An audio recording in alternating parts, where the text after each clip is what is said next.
All right, here we go. Trial part 2. But where? Oh, please! Why with the extreme close-ups? Hi, Saseki. Everybody, stop! I hate. This is one of the things I hate about these games, Shiro. The sheer amount of times where nobody's saying anything. It's such a waste of space. This is how it is then, Mr. Naruhodo. Yes, it's time to put an end to this now. The miserable curse is replacing Mr. Natsume to everything. In my own small way, I shall do everything I can to help you. I always appreciate your help, Miss Susato. Let people think. Well, yeah, let them think on their own time. I got a life to live outside of this game. Suffering Saseki selfishly sidelined. Oh. Good morning to you too, Mr. Natsume. You also weren't saying anything like a prick. Good morning, good morning. Listen to you two chatting away happily. Shut up. Why would you do that? Why? Okay, I don't care. Okay, I'm skipping. I'm skipping this. It's all pointless. You mustn't talk of your path leading to your death, Mr. Natsume. Saying things are cursed. Intercom. You barely came to see me at all yesterday. I came over there twice, and you told me everything and you didn't want to talk anymore. Oh, I hate this, man. Not even in Great Britain a week yet. Well, yes, anyway. I intend to set everything straight in court today. Determined to uncover the truth. I've actually reached an important decision myself. Yeah? Oh, what sort of decision? I shall fill you in after the trial. All right. Cool, thanks. It seems Mr. Sholmes isn't coming today after all. It's a very clever message, I think. My dear fellows, you must win the battle on your own merits. It's a very clear message, I think, that he's overslept again. Stop giving him credit. The great detective, my arch nemesis. Long may he stay away, if you ask me. Cool. Defendant, yeah, please start the trial. Thank you. Thank you, thank you. Let's go. Today, once again, we face the Reaper. And when the Reaper stands for the prosecution, the defendant's fate is sealed. But I don't believe in that legend any more than I believe in Saseki-san's curse. The truth is hidden here somewhere, and I won't let it escape me. I have to keep believing in my client and keep fighting to the very end, that's all. I don't know, I don't believe in him, but that's just because I don't like him. I mean, he may be innocent, but he's still annoying as hell. All right, we're back. Hello, everybody. In the name of Her Majesty the Queen, I hereby declare this court to be in session. I call upon the counsels for the prosecution and the defense to declare their willingness to proceed. The prosecution is ready. Yes, the defense is ready. Very good. And now I call upon the 6 ladies and gentlemen of the jury, chosen by lot to represent the will of the people in this trial. Are you ready to proceed? Absolutely. Justice will be done. Mark my words. I feel obliged to say I feel especially ruthless on days when my hat is sitting just right. Oh, well, I wonder if you could just adjust my hat for me and please be as ruthless as you like. That guy, stop being so horny. Okay, never mind. That guy looks way nicer. Unless they're related somehow, loosely, but... Nah, too many. That's just always the answer. Thieves deserve to die, if you ask me. Especially gas thieves. I've no sympathy for the man at all. Oh, God, I'm sorry. Yesterday, I don't have time. I hate... Like, what's the point? Get him out of here.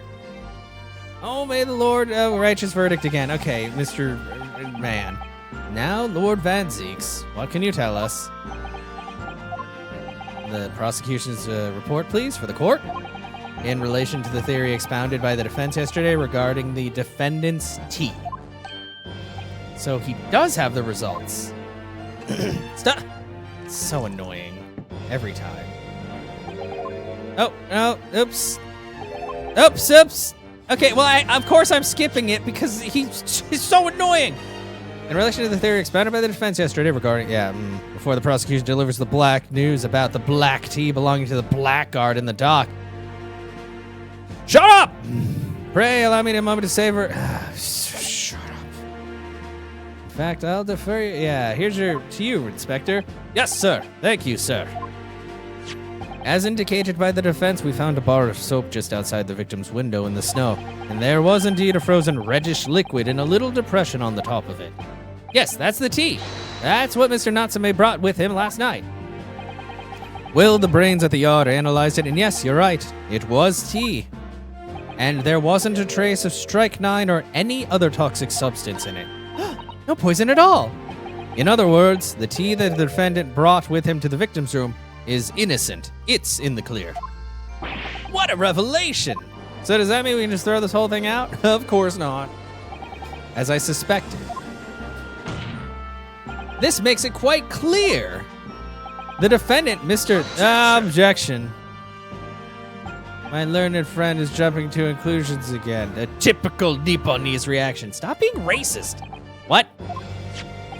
Yes, it's true. No poison was found in the few drops of liquid recovered from the soap on the window ledge. It was more than a few drops. But what logic is that? Would you take a drop from the Thames and conclude that the water in the ocean isn't salty? My word, the water in the ocean is extremely salty, counsel. You're missing the point, Judge. I know! Unfit for drinking, just as the victim's tea was on the night in question, as the court has already heard. That doesn't mean it was... Bitter was the precise word from the lips of Mr. William Shamspeare, whom the prosecution now calls back to the stand. Did you know that tea is bitter? Have you ever drank tea before? Like, a lot of tea is quite bitter. Not in like a bad way. It's just bitter. I hate this, man. This is already starting off being annoying. Ugh. I'm only 6 minutes into this trial and I already hate my life.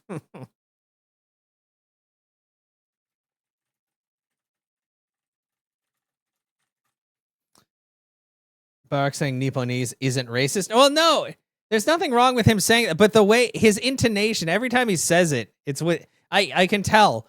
Even if it's in text form, there's definitely stank on it because he says it every time. He never says my name. He just says, my Nipponese friend. Like, that's not very respectful if you ask me. That's like if somebody just kept calling me an American in court. And I'm like, I have a name. Very well, I will uphold the prosecution's request.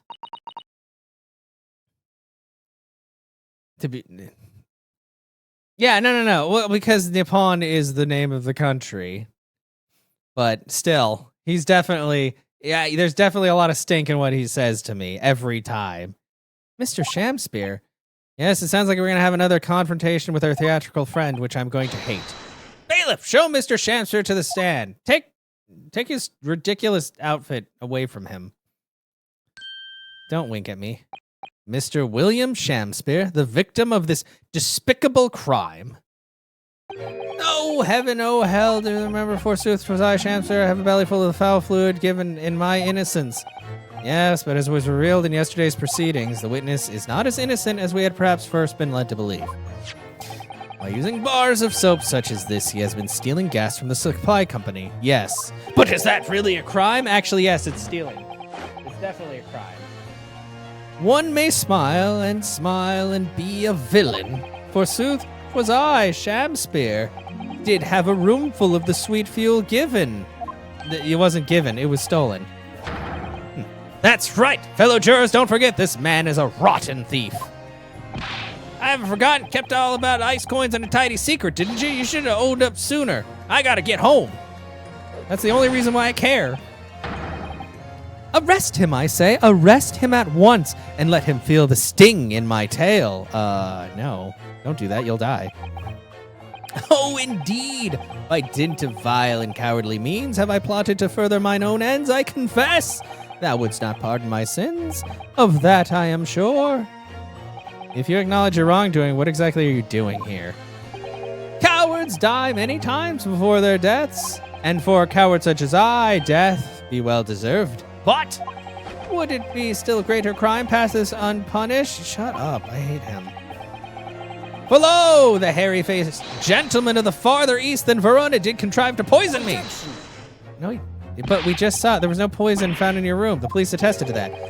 The defense would assert as an inconsistency will quickly be cleared up by the witness's testimony. Of course, he's a liar. Like, why do we care? Is that not so, Mr. Shamspeare? Verily, my liege, I would most gladly speak. God, stop dancing. Let the witness testify. Tell the court why it is that poison apparently entered your body through none, though none was found in the tea. Well, yeah, but in most cases they do. Witness testimony. The tea inconsistency. Japanese man did come to my chamber with a tea brewed in a pot. 'Twas in my cup alone that the wicked miscreant secretly poured his wicked poison. Whilst feigning distraction in our debate, ne'er did a drop of his own drink pass his lips, but he drank it real quick. Like he drank it so fast that there's none on his cup.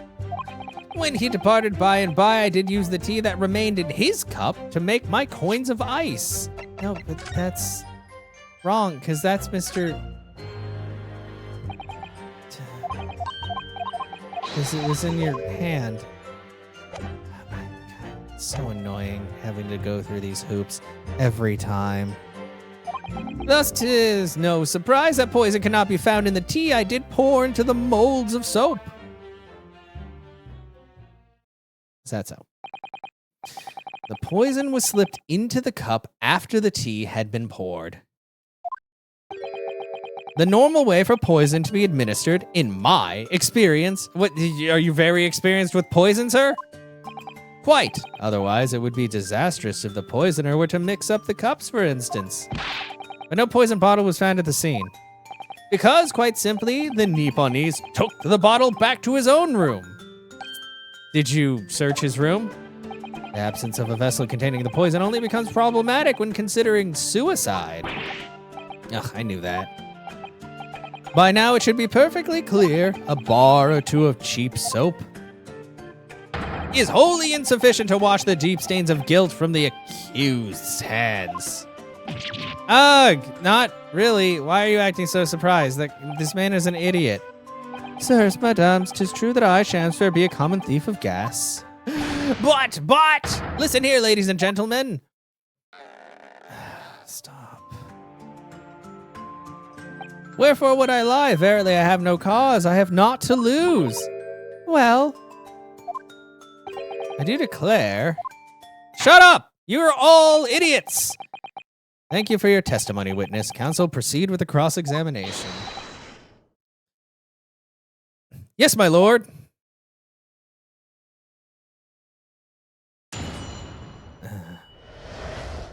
Tea inconsistency.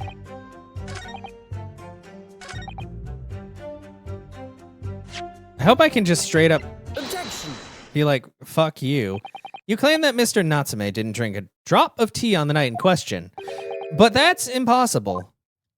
How, chop logic? What is this, ye clad fiend? Stop talking. The two teacups from the scene, one used by the victim and the other by the defendant, have a clear difference between them. One that represents incontrovertible proof, unless technically the one that he was holding was Soseki's. Hey, that's the only thing. Incontrovertible? What difference? Look at the inside of the cups. Just here, there's a clearly visible ring. Yes, a tea ring. Commonplace enough. Indeed, such stains will occur all too readily when one leaves tea in a cup for a while. And yet, Mr. Natsume's cup has no such ring. Good lord, you're right. It's completely clean. And prithee, sir, what makest thou of it? Exactly what Mr. Natsume told the court yesterday. The Japanese saying he quoted. Drink tea while it's hot. Yes. That's right. Yes. The jittery Mr. Natsume was true to his usual self that night and drank his tea in no time. If, as you claim in your testimony, he didn't touch a drop of his tea, a ring would have developed on the inside of his cup as well after the several hours the tea was left standing. But, in short, Mr. Shamspear, you clearly lied to the court. Get me to a nunnery. You do whatever the fuck that means. Oh, you already pulled out the wine. Shut up 7 times. Okay, yeah. Okay. They illustrate the fickleness of human memory. What are you talking about? To William Shamspeare. Yes, my liege. Though you previously stated that you made the coins of ice from the leftover tea in the accused cup, could it be that you were perhaps mistaken? Come on. Eh? Could it be that, yes, perhaps there was some tea remaining in the small teapot left at the scene? As a fact that had vanished from your memory until just now. You're just feeding him information. Oh, sure. You're a magician. Yeah, exactly. This is the shit I hate. This is so annoying. Forsooth, I was mistook.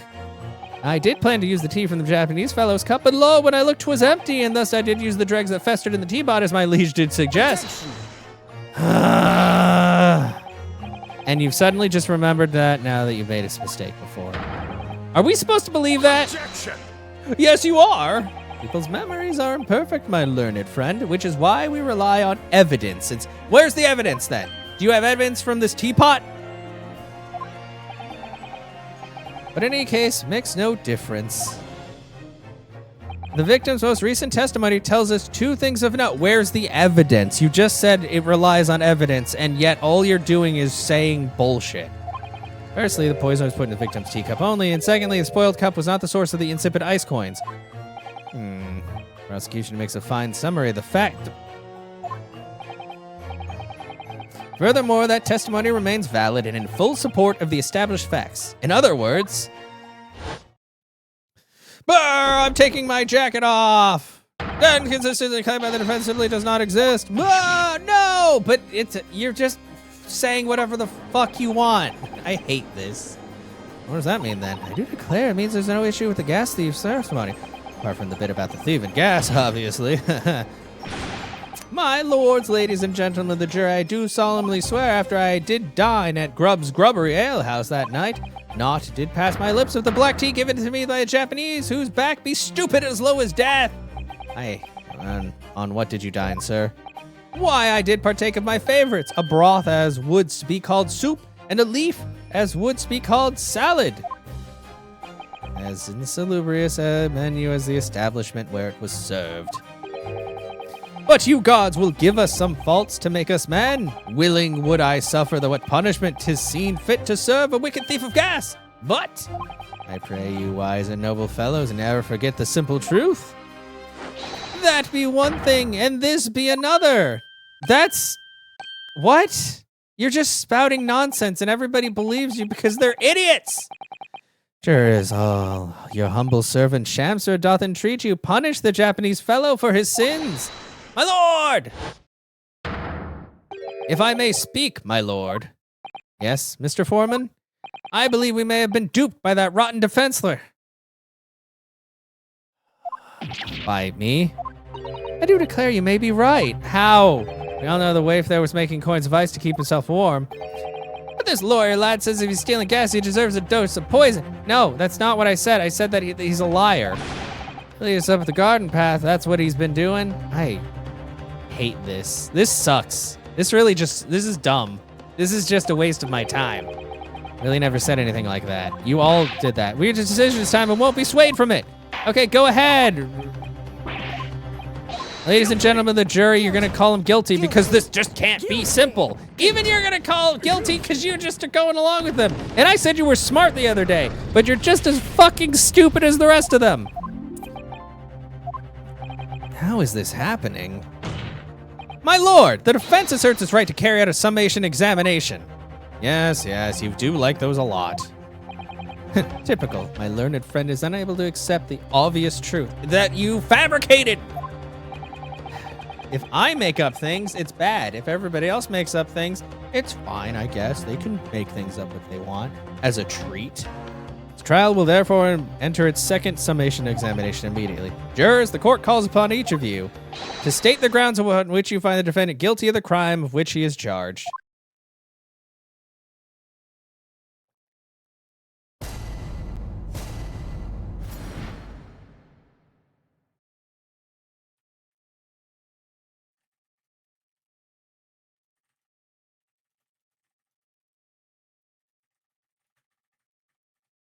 You can, okay, good.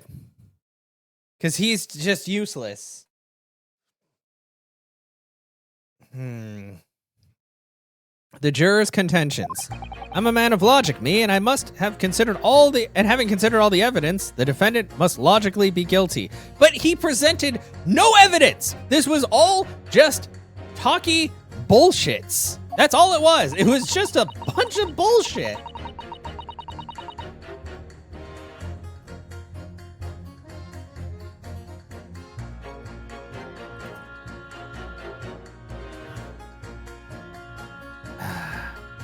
I do agree that gas is far too expensive. I can quite understand why the man would want to avoid paying. That has nothing to do with anything.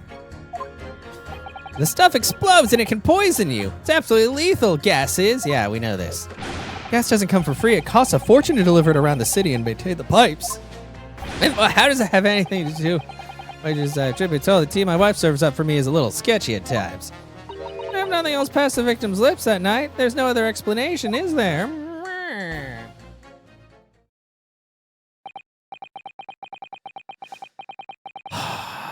And I do feel that perhaps a personal opinion about gas and its supply has influenced decisions somewhat. Yeah, is that so? Somewhat? But never mind. No, you really should mind. Yeah, that's... Like, seriously, what the hell is wrong with you? Truth is, our counter-argument wasn't as unassailable as we'd hoped. And Mr. Shamspear was poisoned, there can be no doubt about that. Then how are we supposed to turn this around? I think we need to establish the method by which Mr. Shamspear was actually poisoned. Our only hope is to demonstrate to the court incontrovertibly. Sorry, there was a mosquito flying around in here and I nabbed it. I don't need to be bit right now. I'm already dealing with the annoyance of this game. Deal with these witnesses, for jurors, whatever. It's surely almost impossible at this stage. If we don't manage it, though, Mr. Natsume will be found guilty. Bonk. No delays, counsel. Proceed with the summation examination. Okay. Oh, it's me. Jury. It's an examination. Defense's rebuttal. I hope I get to behead that man after. Man of logic. Okay.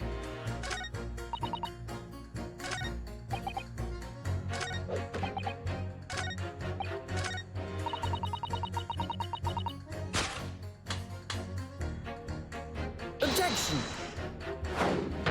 Those two statements are fundamentally at odds with one another. Does that not count? My lord, as foreman of the jury, I must object. What do you mean they're actually at odds? Being as a leader, it's my duty, and what do you mean you'll stand up for them?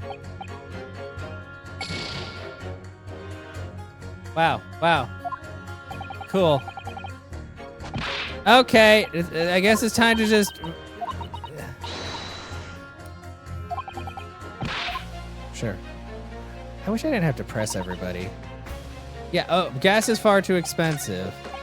I guess they're both saying it's expensive, but for different things. Okay, we'll press him. We'll just press everybody. Just press everybody. Waste my goddamn fucking time pressing these statements where some of them are just gonna say absolute bullshit. All the evidence, you say? That's right. There's no room for doubt. It's all pointing to that Japanese man with the big mustache. Okay, nobody... Okay, I forget. You can pursue, or you can... Yeah. Says the Englishman with the bigger mustache. Which means we need to show the man some new evidence to make him change his mind. If only we had that kind of evidence. Don't worry, this summation examination has barely started, really. Perhaps there'll be a shift in the situation that shows an existing piece of evidence in a new light. Let's hope so. Start with, I need to find a way out of this deadlock. Okay. Press. So the time and place we discussing the price of gas, madame. But really, think of the injustice. Air is gas, and air is free. Why should Altamont gas cost money? How are you not reacting to this? It makes my blood boil. I can feel myself becoming more ruthless than ever. This isn't the time or the place to be ruthless either. If I might interject here. Ah, yes, madame. It seems my fellow juror takes issue with the price of our company charges for gas. But it's precisely because of thieves like this man that the cost goes up. Oh, what a beastly man. That unkempt mustache, those hunched shoulders, poisoning teens, stealing gas, utterly unforgivable. He wasn't stealing gas. No. Mr. Natsume is the one who's been stealing gas. I'll thank you not to go adding on more crimes. Mr. Natsume hasn't been poisoning tea either. Well, anyway, I've quite made up my mind. It's as made up as the price of gas. Okay, well, she's still not reacting to that at all, even though she's the gas lady. Could we please talk about the poison rather than the gas, do you think, sir? Well, technically, gas poisoning is a thing, too. Well, if you like. I mean, I like to be honest. To be honest, I take poison over gas every time. You take poison? What I mean is, poison can only poison you. Doesn't explode, does it? Goodness me, what are you talking about? Set him straight, please, lawyer man. Well, it's certainly true that poison isn't prone to exploding. But I think you'll find poison also can't light or heat up a room. Oh! You're right! I didn't consider that at all, because I am an idiot like everyone else. That's not really what I was... Young lawyer man. Yes? You have a good head on your shoulders. We could use someone like you as our company's legal representative. I could actually make money then. Well, I wasn't expecting to pick up more business in the middle of a trial, that's for sure. Anyway, the point is, I haven't had the best experience with gas companies in the past. Everybody hating on gas. Hold it! What do you mean by that? Can we please refrain from all this talk of gas? There's an all-out attack underway here, in case you hadn't noticed, against my company's gas. And I'm supposed to sit here and take it, am I? I don't think so. She's really buzzing now. All I've heard about our wonderful fuel is explosions and poisonings. What about electricity, What about getting electrocuted? What about that? A little explosion here and there is nothing in comparison. Any explosion? That could hardly be described as nothing, madame. Nevertheless, the theft of your gas is deplorable. My point exactly, but gas thieves aren't even the worst of our enemies. We have far more devious reprobates to contend with on a daily basis, you know. More devious? Who, madame? Other gas companies, of course. Other gas companies? Not quite as I... Well, competition, yes. We generate gas and we deliver it to our customers fair and square. Indeed, nobody's questioning that, madame. Altamont is an exemplary gas company. But there are other unscrupulous gas companies here in London that don't even have any gas at all. What? But, yeah, that's... What? Yeah, how do they go selling it to people? You wouldn't think it possible, right? Would you? But they steal our gas, you see, and sell that. Oh, yeah, that does make more sense. We steal your gas? How on earth is such a thing possible? Gas companies like ours deliver gas to people's homes via a network of pipes. But these devious reprobates secretly disconnect our pipes and divert gas into their own rotten pipes. Oh, Mr. Garadeb, is that what happened? Is that why there's gas leaks? Because you fucked up the pipes to make sure that you got gas from other people's? Is that why you keep knocking on people's door and making sure they turn on the gas? Is that what it is? And then they make a contract with the household supplied by those pipes and take money for the precious gas that's rightfully ours without us even knowing.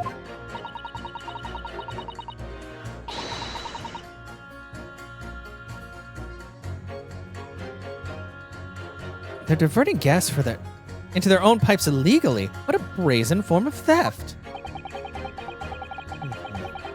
When we visit customers' houses to collect the money from their meters, we always have to check whether or not one of these devious companies has been up to its trick. Uh-oh. Sir? Excuse me. Hey, you seem to be having some issues. Are you possibly another gas thief? Do you have something to say about that, juror number 3?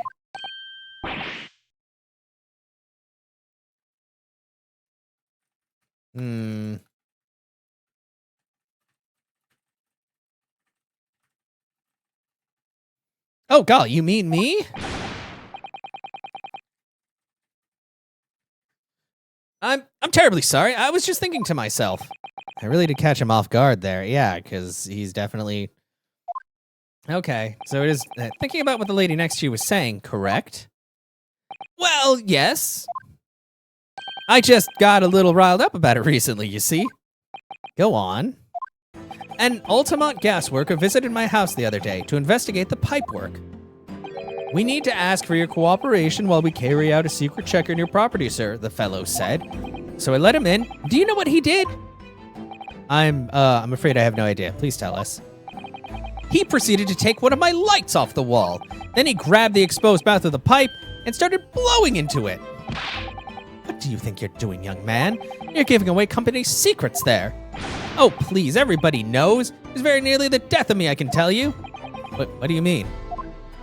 I'll explain if you don't mind.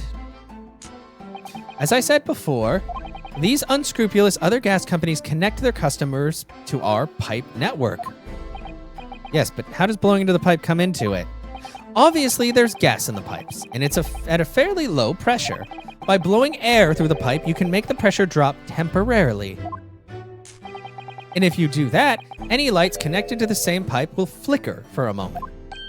I see. In other words, if upon blowing to the pipe, the lights of an adjacent property has no contract with your company flicker, you can know that these devious scoundrels have been meddling with the pipes. Exactly, my lord. That's it in a nutshell. It's the reason why we have teams of workers going around neighborhoods to investigate which lights flicker. The trouble is, the particular worker who came to my house didn't know the strength of his own breath. He blew down the pipe with all his might, and you can guess what happened, can't you? Well, if he blew hard, then wait, you mean... That's right, the lights didn't just flicker, they went out, along with the stove. Gas started pouring into the house, which is why you hate that. What a disaster. The gas supply must have been interrupted briefly because the man blew too hard, so the flames went out. I'm afraid I yelled at the fellow. Are you trying to kill us all, I said? So by disconnecting a lamp and blowing into the exposed gas pipe, it's possible to extinguish lamps and stoves connected to the same network of pipes. And then when the gas starts flowing again, it just silently seeps into the room.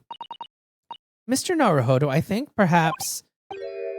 Yes, this is almost certainly the clue we've been looking for.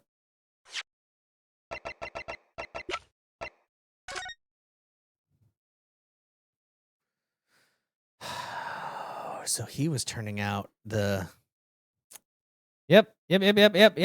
He's up there. So he's blowing into the exposed pipe to cause issues. Oh my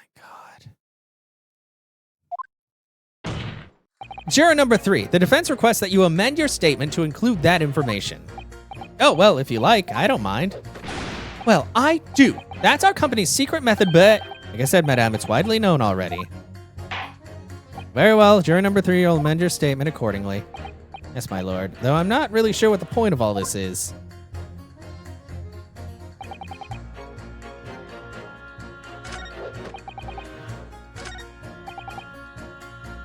Okay.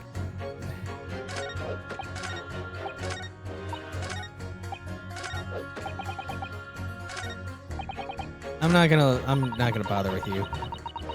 We'll press him. He actually made sense for a doddering old man. Does that mean that if the victim could be shown to have ingested something else, you'd change your leaning?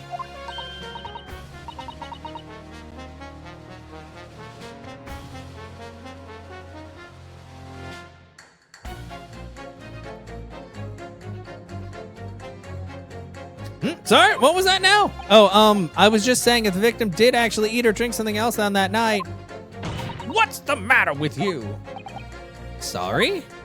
I said if nothing else passed his lips. There's no other explanation, is there? Haven't been listening to me at all? I feel there's an English expression about a pot in a kettle that's appropriate here. Compared to the other jurors who don't even appear to have anything to say about the case at all, it would seem this elderly gentleman has been listening to the proceedings far more intently, maybe. I suppose the trouble is... He has selective hearing? Exactly, but still. This juror may well be the key to the breakthrough that we so desperately need. Is he?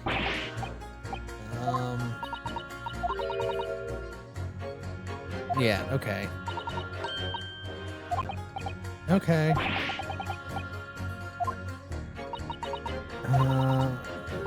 Might have forgotten. Oh, like what? Yeah, I did that already. No need. I already know. I did it. Skip, skip, skip.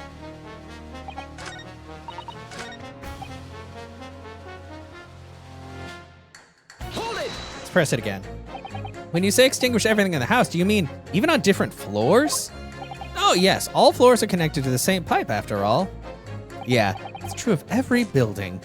Because the gas supply contracts are issued for the whole properties. Well, I had no idea that it was possible to extinguish gas appliances by simply blowing down the pipe. It's not something we like to publicize, to be honest. But we have to carry out these investigations, as I'm sure you can appreciate.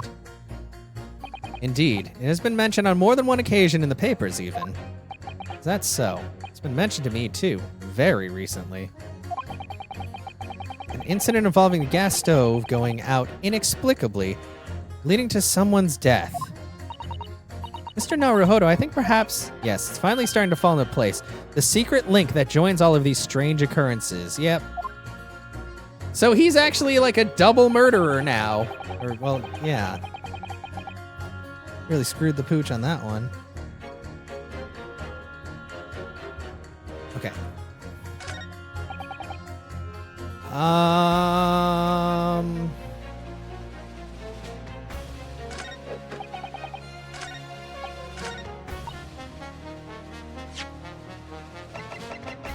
Well, now we know what this picture is. So he definitely blew in there. Can I talk to you now that I have logic? All the evidence, you say? That's right. And there's no room for doubt. It's all pointing at that Japanese man with the big mustache. Says the English. Okay, never mind. If only we had. I think we have that kind of evidence now.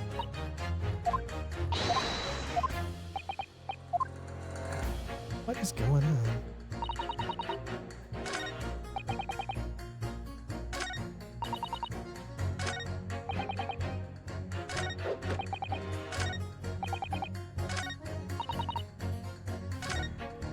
Wait, okay. Well, you said I don't have to worry about juror number 5, but I'm just gonna, okay. Oh, poison. It's always days like this one when I don't get any wages. I get it. Oh, she poisons you. White powder, and you drink it anyway? Wow, even if it's poisoned? Salty as hell. So she just put salt in there. She salted your tea. Not poison. Wow. Okay. So now I understand why you were like, don't worry about that guy.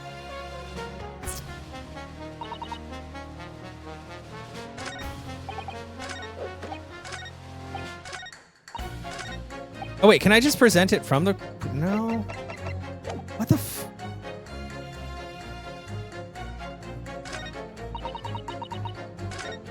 Unless I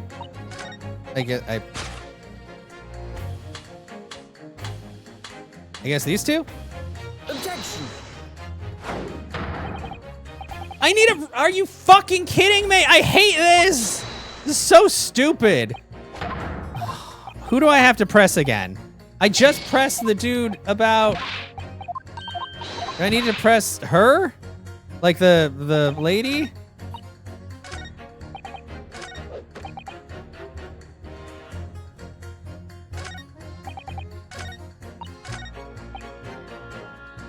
Order of events? But I keep pressing him.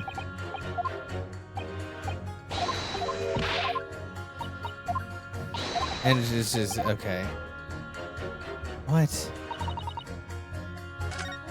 Because I already pressed...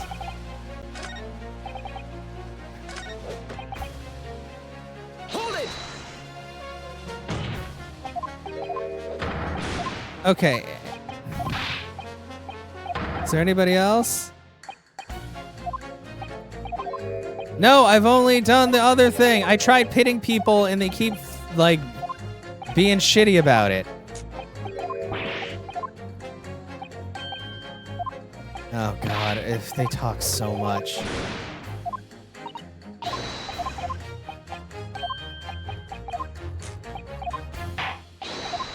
Oh, because when they say past lips, are you fucking kidding me? That's really... Okay, shut up.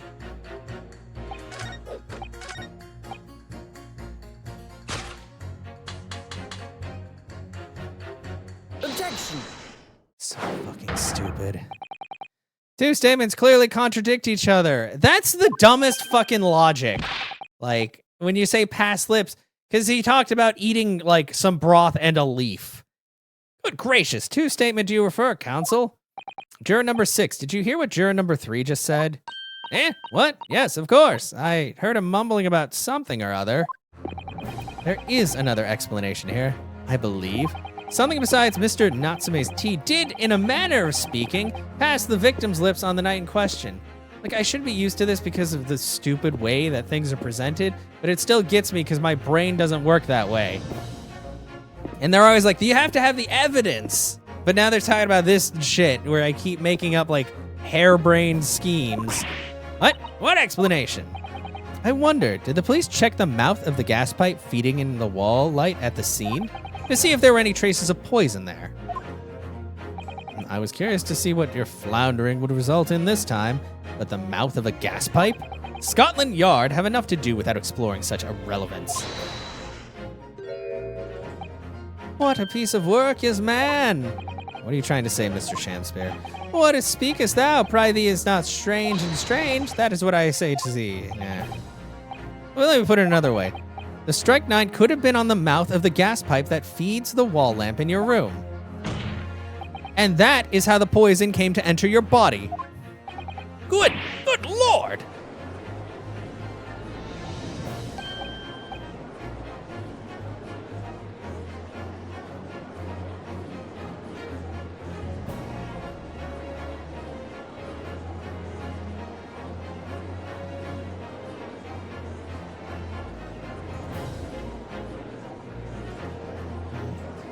They tastier than gas pipes? Is that what he's saying? I hate this man.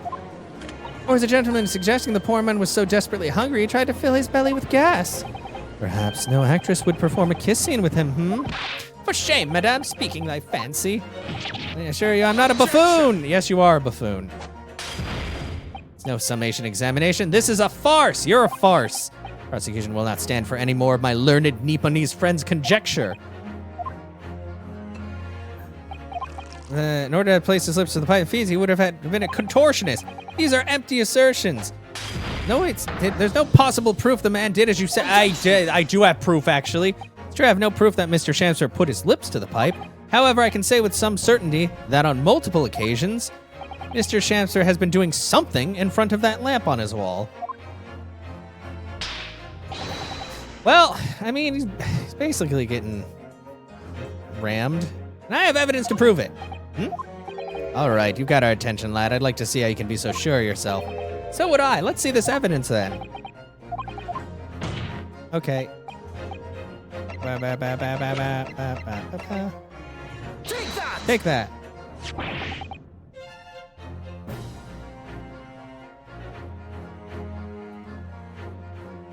What the?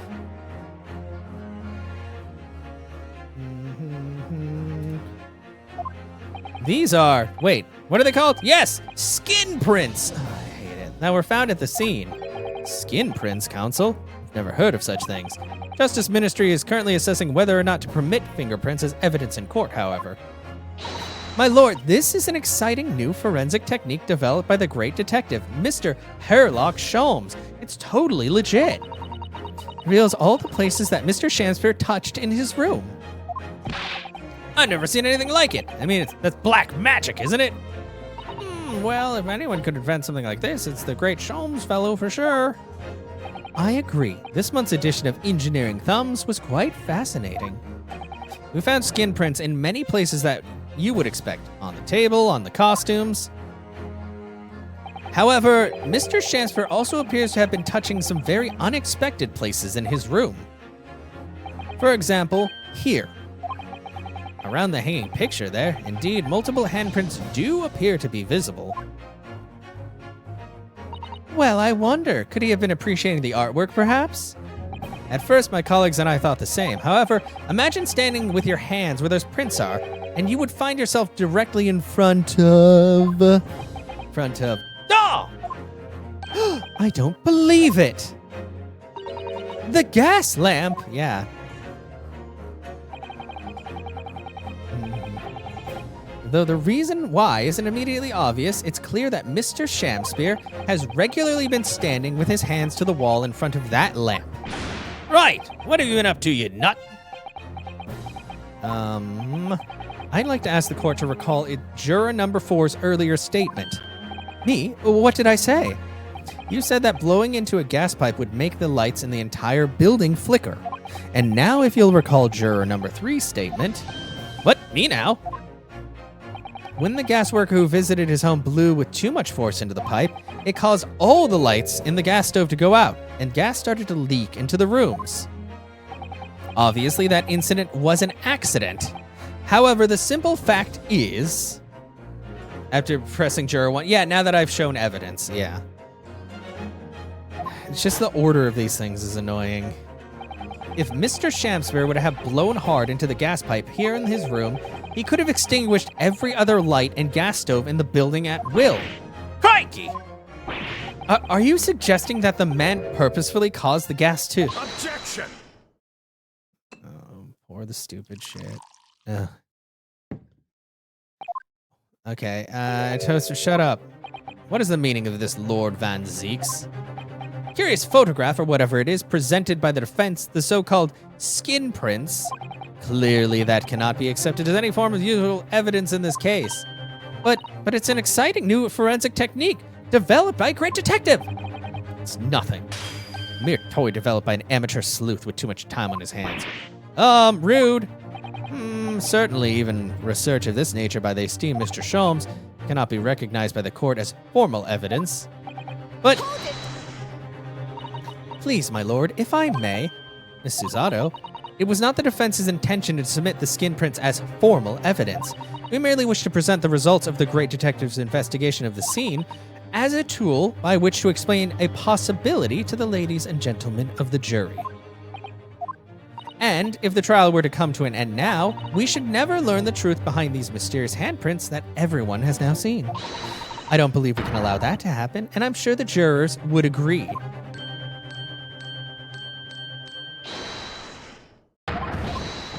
Juror number 3. Okay, yes, I do declare the great detective's investigation. Yeah, he wants to know what happened. Yeah, not guilty. Speed it up. What's the matter with you two? That was foolhardy. Well, I did say it, didn't I? And I don't like to break a promise. No, wait! You heard his lordship. It ain't fair, dinkum. Uh-oh, now we're even. Stevens. Oh, well done, Mr. Naruhodo. If just one more juror changes his or her mind, Mr. Natsume's trial will have to continue. Thank you, Miss Susato, but I couldn't have done it without you. Oh no, it was you who identified the clue after all. This is very much your success. Why, Mr. Shamspear? You seem to be losing your composure. Just one more juror, Mr. Naruhodo. You can do it. Very well. Continue, counsel. Okay. Let's press this man, finally. All the evidence, you say? That's right. And there's no room for doubt. It's all pointing to that Japanese man with the big mustache. Why are some of them grayed out? That's weird. This is the Englishman with the bigger mustache. Wait, the defense just demonstrated another possible explanation for the events on the night in question. Okay, this is different. What do you make of that? What, your so-called skin prints? Gross. It's an exciting new forensic investigation technique. Oh, duh, the color of them means that those are not guilty and guilty verdicts. Took me a second to think about that. I was like, why are they not colored in? Yeah, it's very exciting. Yeah. The numerous handprints on the wall are clearly out of the ordinary. And if Mr. Shamster had indeed put his mouth on the gas pipe in the night in question, it can't be denied that there's a possibility that's where the poison was. Well, yes, I won't deny that it's playing on my mind. But as the prosecution rightly says, we should pay no heed to unacceptable forms of evidence. And besides, yes? Even if the fellow has been up to some mischief with the gas pipes dozens of times before, doesn't mean he got to the same shenanigans on the night in question, does it? Oh. If you can't make your case better than that, I'm afraid I can't change my stance. You do make a very valid point, sir. What? That's true. Perhaps I was a little hasty. No, wait, are you kidding me? Look, you got your chance here, haven't you? So it's trying to prove your theory. If you and your Japanese cohorts can, that is. Just leave our nationality out of this, please. Yeah, please. If we can't substantiate our position, I'm afraid the jurors that changed their minds before may very well change them back. Yeah, I know. I've played this game before. It's stupid. What can I do? Is there any more proof I can give here? Can I show that Mr. Shamspeare really did blow down the gas pipe on the night in question? I don't think I can do evidence. Do I have supporting testimony? Probably from Mr. Garadev, but I don't think he's here right now.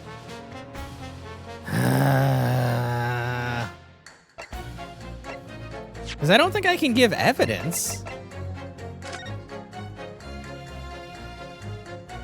Because the lamp is still on. Well, he had to put it back afterwards.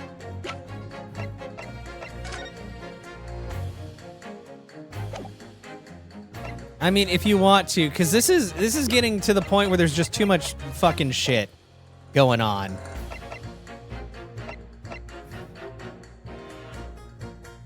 Yeah, because I'm trying to figure out, like, it is testimony? Okay. That's what I thought, but I'm trying to think. Truth, I don't have evidence to support my theory. However, so okay, because he did say his stuff flickers, yeah. There's a witness testimony that substantiates it. That's what I was thinking, but I'm also like, is this like too far-fetched? But I forget, it's fucking Ace Attorney. Nothing's too far-fetched. Normal things don't matter. What's that testimony? This is incredible. Whose testimony? Yes, it's all connected. Everything is linked. Yeah, like the pipes. They're all linked. Take that! Obviously, I'm talking about the defendant, Mr. Soseki Natsumi himself. The defendant? At the very beginning of the proceedings here in court yesterday, Mr. Natsume said the following. My lodgings! There's been a whole series of strange happenings, yes. Even on fateful night it happened when I returned from Mr. Shamspeare's room. I lit my gas stove, climbed into bed, but before long, the stove went out, and somebody tried to kill me. On the night in question, the gas in the defendant's room went out, so I asked the court, was that a mere coincidence or not? Good golly! So that Shamspeare's fellow blew the air into the gas pipe to make the man's stove go out on purpose? Now hold your horses there. What would he do that for? I don't know, he looks pretty guilty. Mr. Foreman. What is it, man? We cannot allow judgment to be passed while this doubt remains. It's true that I don't have conclusive evidence yet. However, you must surely agree there is more to this case than meets the eye. Arg! Fine. Fair enough. Like I said at the outset, I'm a man of logic first and foremost. Honk. Yay! We're gonna keep going. That's 4 jurors leaning towards not guilty, my lord. We've overturned the decision. Therefore, the defense calls for the trial to continue. Bonk. As the defense has rightly indicated, the summation examination has concluded with a majority of jurors altering their decision. 2 jury members now called guilty, 4 now called not guilty. Therefore, the jury's opinion is conflicted, and in accordance with the law of this land, hold it! Oh, I thought Mr. Man was gonna get all pissy. I hereby order the continuation of this trial. That's right. Mr. William Shamspeare. My lord, how can thy humble Shamspeare serve thee? What say you in response to the various revelations made during the summation examination? So God mend me, I do so solemnly swear I recall aught of either the lamp or the pipe. But your handprints have made a tidy mess all over the wall there. How do you explain that then? Yeah, juror number 5. You're done with this? Yeah? Yeah? I'm done with it too. I was done with it way early on. Who, me? As I went through some pains to point out already, a print from the self-professed detector's toy has no place in the British court of law. Arg! As such, whether or not this man did indeed stand before the gas lamp with his hands against the wall remains, at this time, unestablished conjecture. You will all do well to remember that. Objection. But the prosecution must concede that it would be extremely simple to verify. Just order the mouth of the gas pipe feeding the lamp in Mr. Shamster's room to be examined. If there are traces of poison there, Objection. I don't want to waste their time.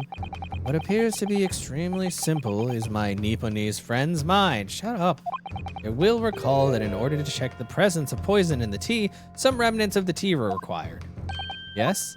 Therefore, it shouldn't be beyond your wit to imagine that even if poison were to have been spread on the pipe, it would have completely evaporated by now, making any analysis impossible. Arg, I didn't think of that. Wow. In any case, counsel, I failed to see what could possibly have motivated the man to do as you described. Why on earth would this fellow have wanted to blow air into the gas pipework where he lived? I don't know, to kill people? There's only one possibility I can think of, and that is to use the leaking gas to commit murder.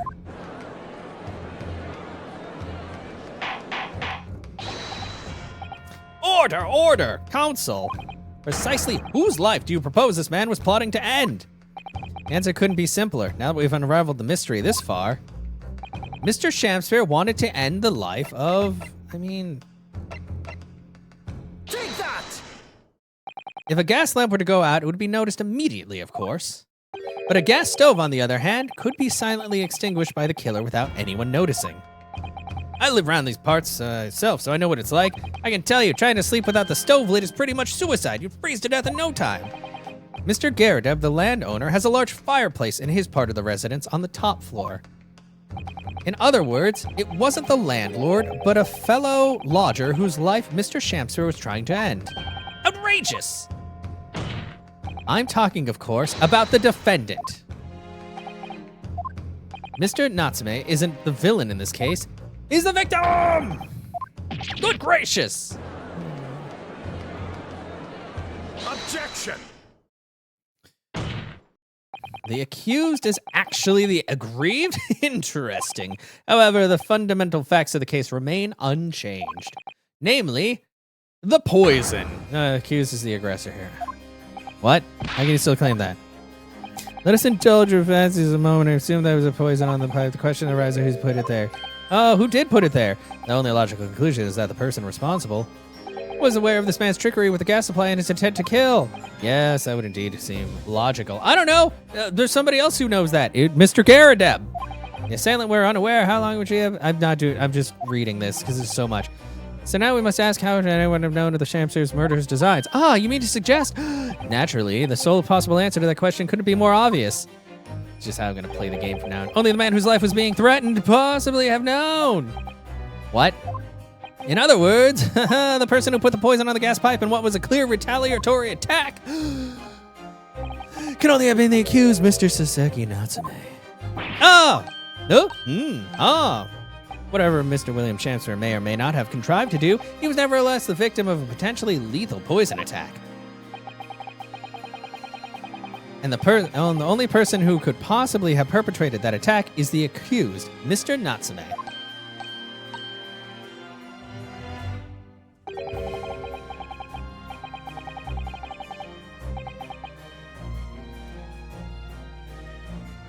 The defense counsel's theorizing has failed to avert suspicion from the accused. Far from it. In fact, now that a clear motive for the poisoning has been successfully established, that suspicion is greater than ever. Yeah, good. I'm glad that you just decided that. Would you not agree, my Nipponese friend? Arg!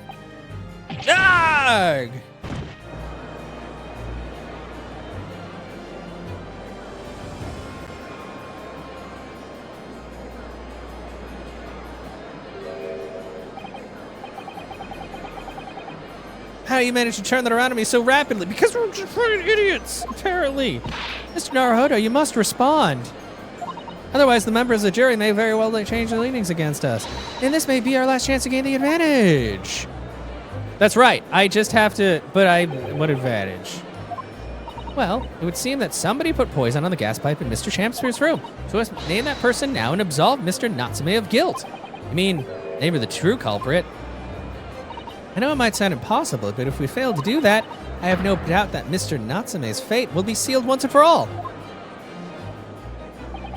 happens, one possible culprit does come to mind. The evidence, the poison. It's all pointing to a particular person now. Ugh.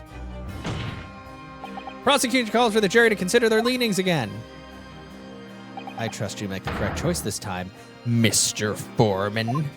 What? Oh, don't you worry. No, shut up. Stop talking. Die. There's one other person who I believe could have been involved in all of this. The true culprit of this crime. The true culprit? Term found only in second-rate novels featuring third-rate great detectives, my Nipponiese friend. But why not? This farce has gone on for so long already, I see no reason to cut it short before its disappointing climax. That sound familiar, sir? Is that why you're using it here? Thank you.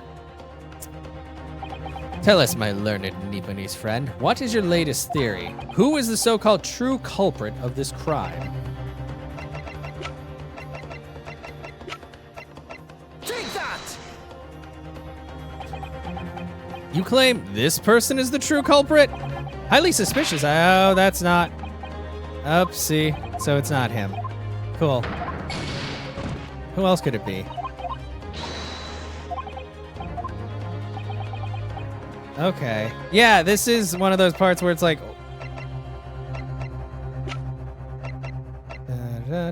Gas poisoning. He's a witness of the incident. What? Because would he have seen him blowing into there? He definitely didn't see him put coins in. Okay, and it's not John. Once you thought about it, it made sense.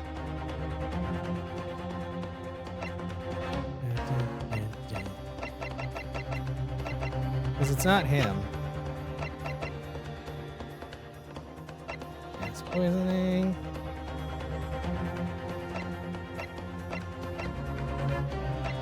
Try again! Nope, the music is still going. Nope, I have one more try until I game over. Awesome. You must concentrate harder. I love how they're like, we're not going to give you any hints. Just concentrate harder. Who's the so-called true culprit? Well...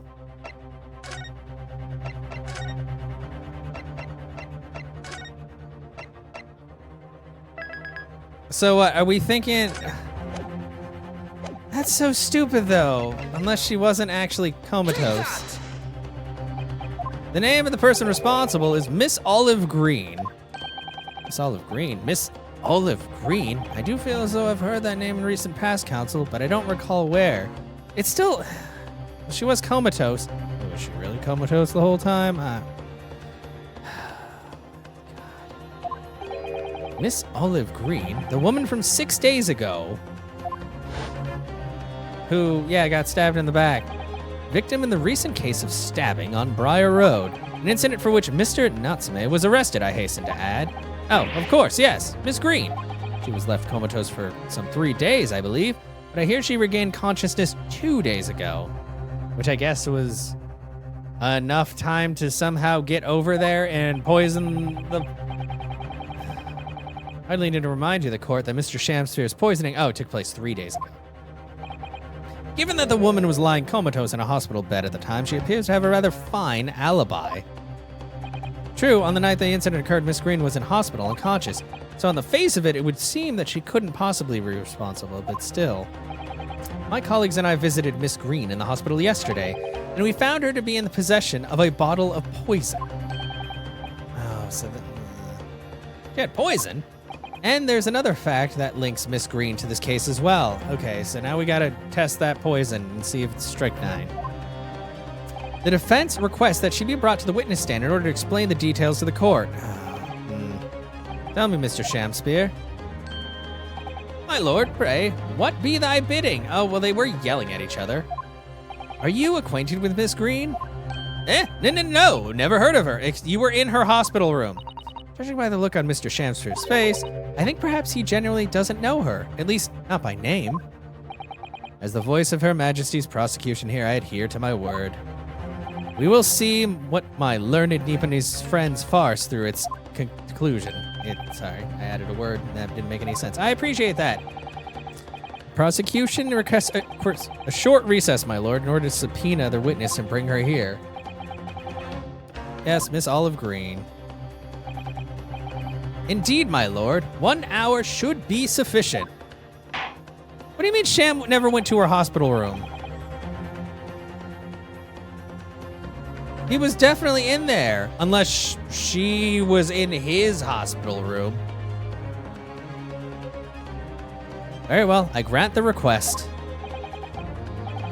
Hello, Natasha. I'm doing fine. And you? Excellent, I hope. The defense has made a most extraordinary accusation, I must say.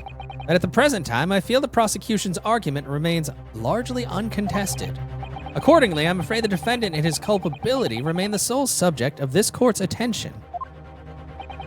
Thank you, counsels. We reconvene in 1 hour. Court is adjourned. Is it though? Wait, is this another to be continued? Okay, this is just gonna be, no, because we're finishing this. Because it's gotta be trial part 4 after this. I'm currently playing Great Ace Attorney 2, the final game in the Great Ace Attorney, or in the Ace Attorney series, I should say. Trial part 2. What? Why does it still say trial part 2? Isn't it? Shouldn't this be trial part 3? Yeah. Okay. Joyful, jubilant, jumping jacks. I like these games, but I also find them incredibly agitating. It's a very polarizing experience. Especially now that I have to deal with this guy again. Oh, Mr. Natsume, I'm so pleased for you. What do you mean? We're still fighting for our lives. Locum student Mr. Naruhodo Esquire, non-locum judicial assistant Miss Mikotoba Esquiris. Now finally, at long last, there can be proof that I'm innocent and proof that my tea is innocent. Why do you look like you're about to snap your neck? Ah, good morning, my dear fellows. Hey, do you have the results of testing that poison? Okay, Herlock shows maybe drink tepid tea and follow forever silent. You shouldn't threaten people with death in a courthouse. I play a lot of different things. I play this, I play like JRPGs, sometimes first-person shooters, although that's usually with my friend Zunderstorm. I have a racing wheel attached to my desk, so I have played some racing games. I suck at them, but you know, you can only get better with practice. I play a little bit of everything. I thought the tea was innocent. You know, that tea. Oh, Mr. Sholmes, you came. How wonderful. I wish you had been here, like, from the start. Please, save your derision. I know what you're all thinking. Point it when it comes up, but it's optional. Oh, I forgot there's achievements in this game.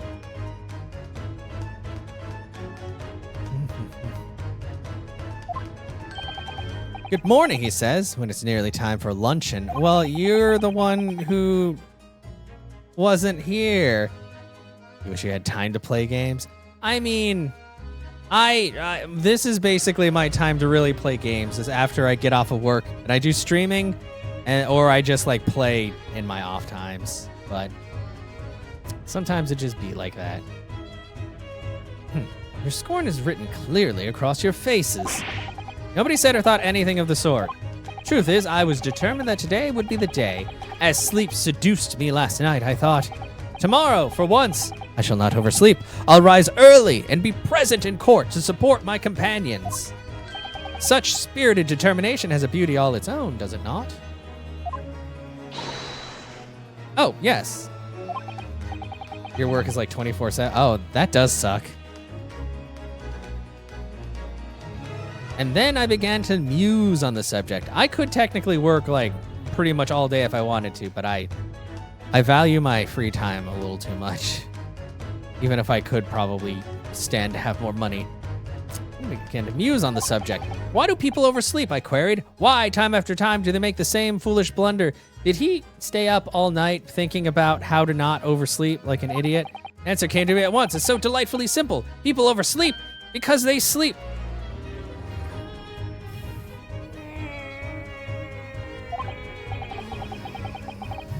What point does this have? Well, is that not an astute insight on the matter? Oh, yes. Upon which realization, I attempted an experiment. I didn't sleep a wink all night. And the results? By first light, I was exhausted and began to be assailed by fits of drowsiness. Of course you do! Shocking. And so the conclusion of last night's experiment is this. A good night's sleep. Yes, I think we knew that. God, this is such cool. That was pointless. There's just more of your ranting. Do you remember this? Yes, that's important. The poison. Yes, of course. It's the poison that Miss Green was about to drink at the hospital yesterday. Oh, you didn't manage to...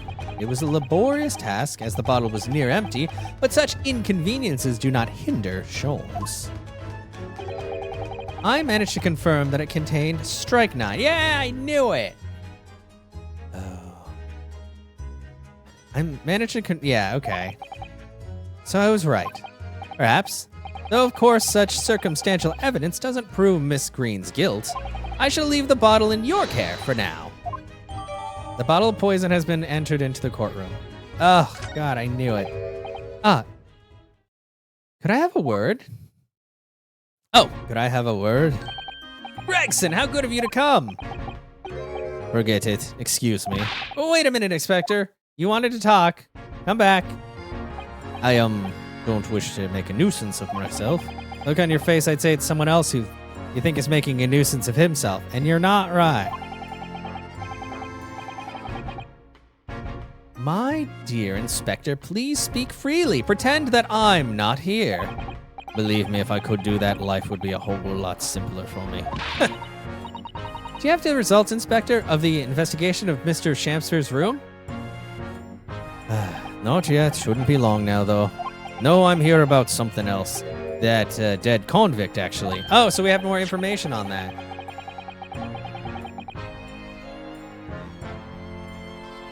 Yeah, Oh, you mean the man from this newspaper article we discovered yesterday in Mr. Shamster's room? A man by the name of, yes, Selden. I went through the archives at the yard and dug out the fellow's file. There's something in there that, well, it caught my eye. Something caught your eye? What, Inspector? What? I have copied the relevant parts for you, so you can read it for yourselves. Thank you. The capital file by the convicted criminal Selden that includes the newspaper article about him dying of illness in prison. I'm pretty sure he died of poison. These documents include the details that were in the newspaper cutting we found in Mr. Shamster's room. I'll rearrange everything in the court record so we don't have to duplicate information. Okay, good. I don't have duplicate. Why are you giving us a copy of this important file, though? Well, you're the ones who turned up the clue in the first place, aren't you? I'm just making sure things get handled in the proper fashion. Oh, Scotland Yard's workings are so wonderful! Indeed, my dear fellows, the inspector here is a shining diamond in its crown. Shining diamond in the rough, maybe. Jeez. Look, I just don't want to be beholden to a lawyer, that's all. Okay. Because I did help you find that hole in the ground. Okay, defendant, let's go. Wait. First things first, we just got new evidence. Take a look. 18 counts of burglary, 6 counts of suspected murder. That's a lot of counts. Died of natural causes whilst in prison. His final moments witnessed only by his cellmate. Estimated 1,000 pounds worth of loot he stole remains unrecovered. Manchester's Strangeways Prison announced the death of convicted murderer and burglar Selden by natural causes in the early hours of this morning. He had been suffering with fever since the end of October. Alerted by the shouts of his fellow cellmate, medical staff arrived to find him already dead before his capital punishment could be carried out. Aha. Okay, well. Is there like a little bit in the bottom? Or there's nothing? This is the poison we've been hearing so much about. Strychnine. A few remnants on the bottom of the bottle here. Look. You must be tempted to try it. Of course not. As long as we don't lose this trial. Wow. That's... No, even if we lose the trial. No. Okay. So that was pointless. That was just more flavor text. And there's nothing else of note. It was literally just him threatening to kill himself. Jokingly, I'm sure. Well, I'll leave it to you then. I'll leave it to you then. I'll be listening with interest from the public gallery. Not nodding off at all. Certainly not. Thank you, Mr. Sholmes. That's reassuring, I guess. I'm rather tired of seeing Mr. Mustache in floods of tears, personally, so, best of luck to you. Okay. Yes, Mr. Natsume. It's time, isn't it? Yes, this is it. Miss Olive Green and Mr. William Shamspear. This is going to be the final battle. Is that so?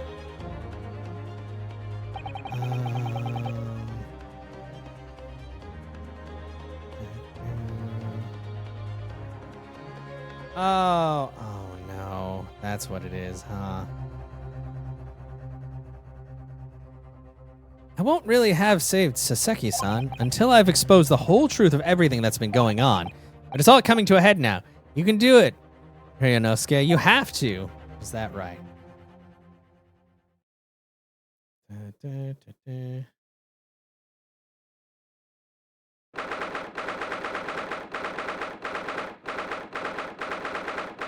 23rd. Okay, Old Bailey. Let's get this going.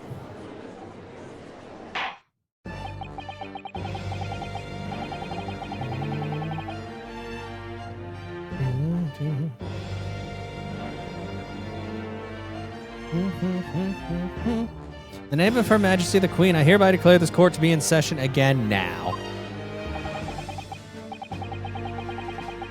Okay. Before the recess, we heard a most startling accusation from the defense, namely that the victim of the case we heard here only a few days ago is the true perpetrator of the incident. A reckless, rash, and prejudiced charge of wrongdoing, in my opinion, Lord. However, the prosecution has tried to extend every courtesy to this amateur newcomer from dubious eastern shores. God, dude, please lay off. Thank you. For that backhanded consideration. Rather cold assessment from the honorable British prosecutor, I must say. Yeah, thanks. That was pretty bad. It's kind of being a big old dick. So, Lord Van Zeeks, is the new witness present and ready to take the stand? Ready and waiting in the witness's antechamber, my lord. Very well. Bailiff, bring the witness in.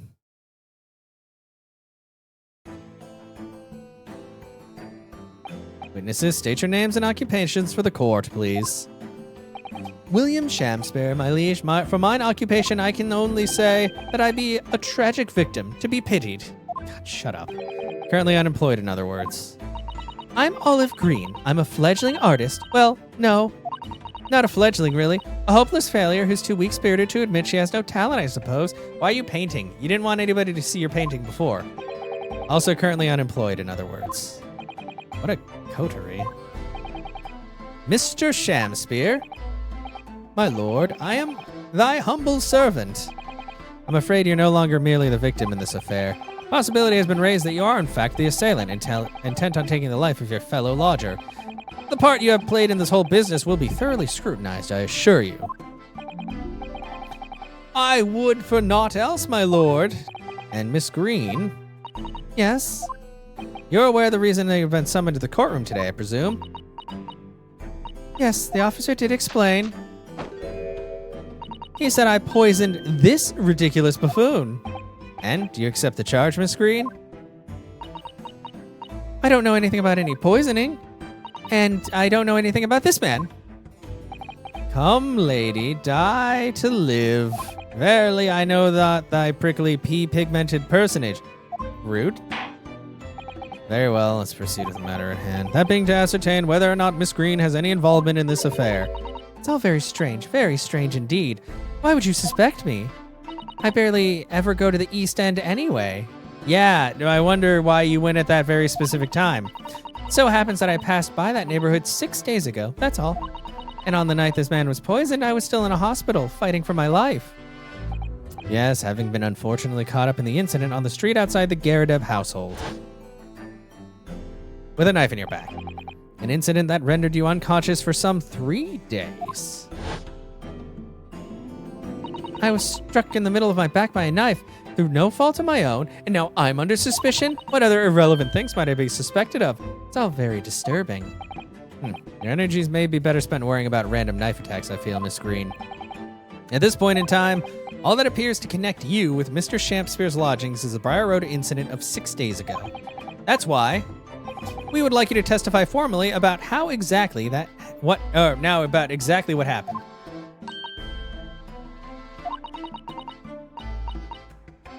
The incident of 6 days ago? You mean you want me to relive that awful incident? Yes, I do. Unfortunately, yes. Please tell the court what happened that day. And of course, we will be interested to hear from you about your movements on that day too, Mr. Shampspeare. But what happened 6 days ago has nothing to do with me being poisoned. That's what you say. Let us proceed then. The witnesses will present their formal testimony to the court on the subject of the incident that took place on Briar Road the evening of the 17th of February.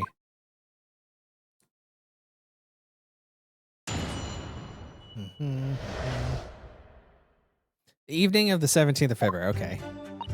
Yeah, 5 p.m. I was walking on the snow and was suddenly stabbed in the back. Coincidentally, it happened to be just outside the house where the men in this case have their lodgings. I was at the tavern on the eve of which thou speakest, for I had bespoke my supper. It was the first time I'd been in the area. I had a little matter to attend to, that's all. Anyway, I was admitted straight to the hospital, so I knew nothing about all of this business. Wow, that's very straightforward. Yes, the second incident inside a week at what I believe to be aptly described as the haunted lodgings. One can only presume this is a most unfortunate coincidence.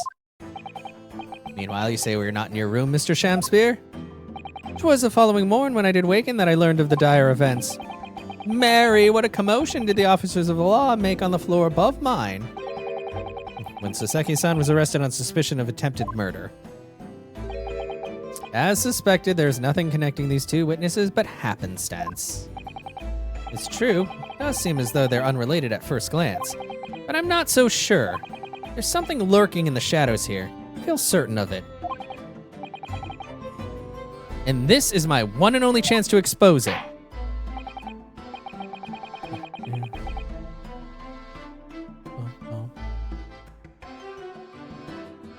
Counsel, you may now cross-examine these two witnesses, if you wish. Of course I do. Yes, my lord. Oh, boy.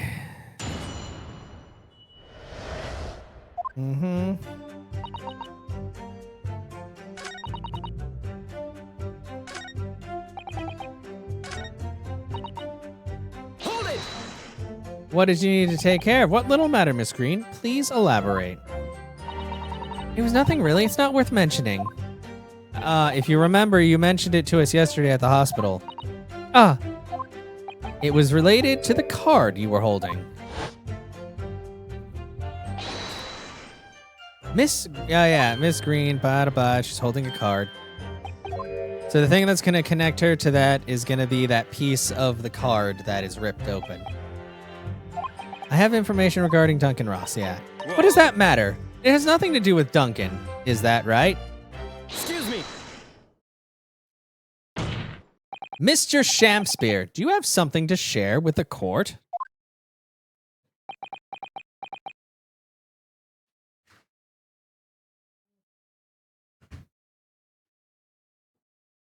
Oops. Sorry, I had something delivered. So I was checking to see if they delivered it outside, but I think it's actually in the mailbox. I'll get it later, after we're done. To be or not to be, that is the question. Pray forgive me. The great bard's words for shut up. Don't tell me. It's because you're possessed by Shakespeare's spirit, right? Hearing Miss Green's words a moment ago seemed to make you think of something. Something of relevance, perhaps? Nay, sire. It was nothing at all. Presumably you know the name, though. Mr. Duncan Ross, I mean. After all, you were both lodgers in the same house. I would it were so, but sadly, nay. Lodging would be a lonely occupation, sire. My lodging fellows be rarely known to me. So you haven't heard of him, even though he passed away in the room just one floor above yours? Miss Green? Me, my lord? Have I done something wrong? The card that was mentioned before, containing the note, do you have it upon your person? I do, yes, but I don't need it anymore. In fact, I should throw it away, really. Before you dispose of it, the court will take it as evidence, please. Yeah. Okay. Of course, that's what links Mr. Shampspeare and Miss Green. It's Duncan Ross. Now continue with your testimony, please, Miss Green.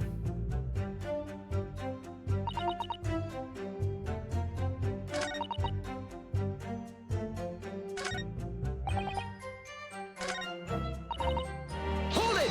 Coincidentally. What were you doing there that day? Oh, she's gonna... What do you mean? The art school you attend, what's it called? Ah, yes, the Thorndike Academy of Fine Arts. According to Mr. Sholmes, it's in the vicinity of Brixton Road, which is some 10 stops away from the scene on the Underground. I believe you mentioned before that you also live on Brixton Road, isn't that right? So why, then, would you have been walking along Briar Road in the middle of East End? Because... I had business. I thought it'd make a nice picture. That's a lie. Shut up. That's right. I happen to like the crumbling look of that part of town. Okay, cool. Perhaps quaint would have been less grating term. Point is, she's definitely hiding something. Yeah. Okay, so I just have to, yeah. Why did you tell me what you're doing? It would be my pleasure. Because I'm pretty sure I have to present, well,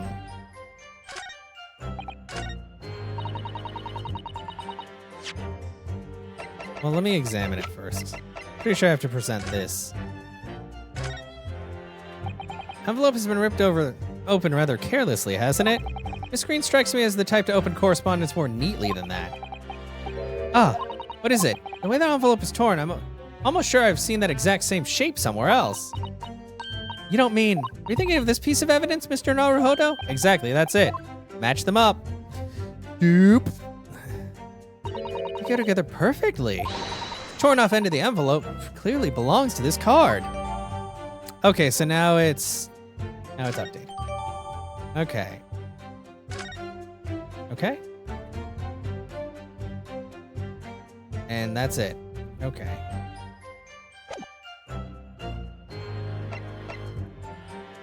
Objection! Shit, that doesn't count. God damn it. Okay. Even though that is clearly why she was there, but it doesn't matter. 'Cause, yeah. Coincidentally. Maybe I need to press this. Hold it! Oh, yeah. It was awful. I still can't believe I was unconscious for so long. I woke up to find that case had been solved and the culprit arrested. Yes, the incident has been resolved already. Perhaps it would help you consider that it was a bad dream, ending with your waking, and should now be forgotten. Yes, I suppose so. Thank you.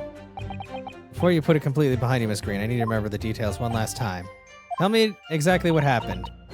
Nothing to tell. I was just walking along the pavement, and I got stabbed in the back.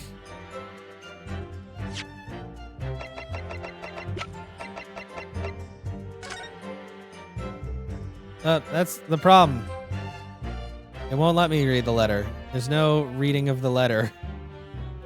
There is only spinning it uselessly.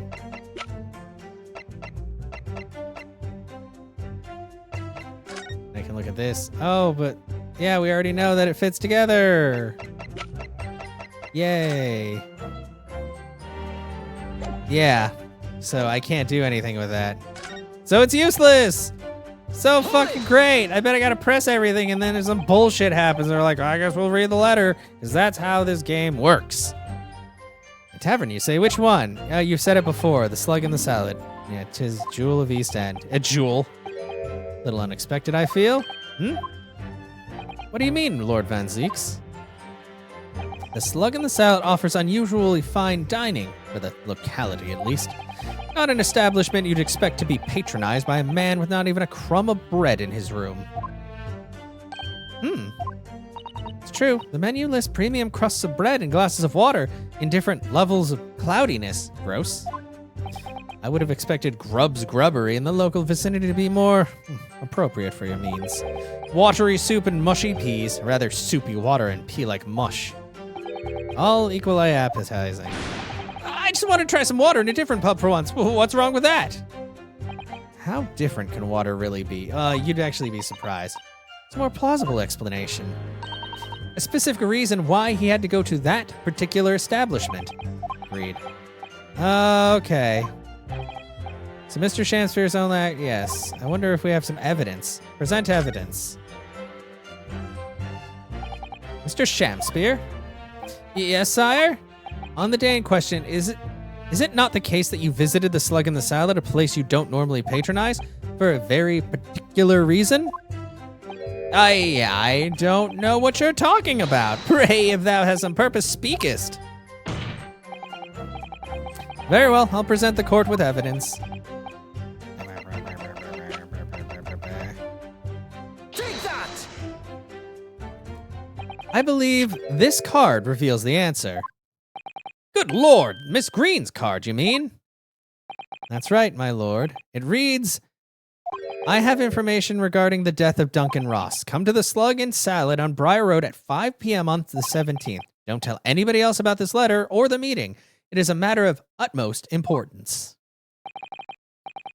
Mr. Shamspeare, your actions on the afternoon of Miss Green's stabbing are exactly as described in this note.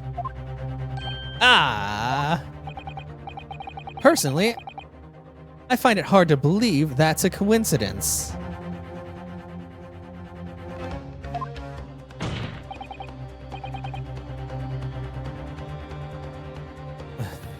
Don't you, Mr. Shamspeare?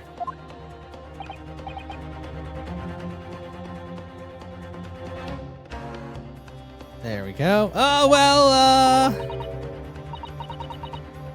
excuse me, can I say something? Yes, Miss Green? That card was delivered to me.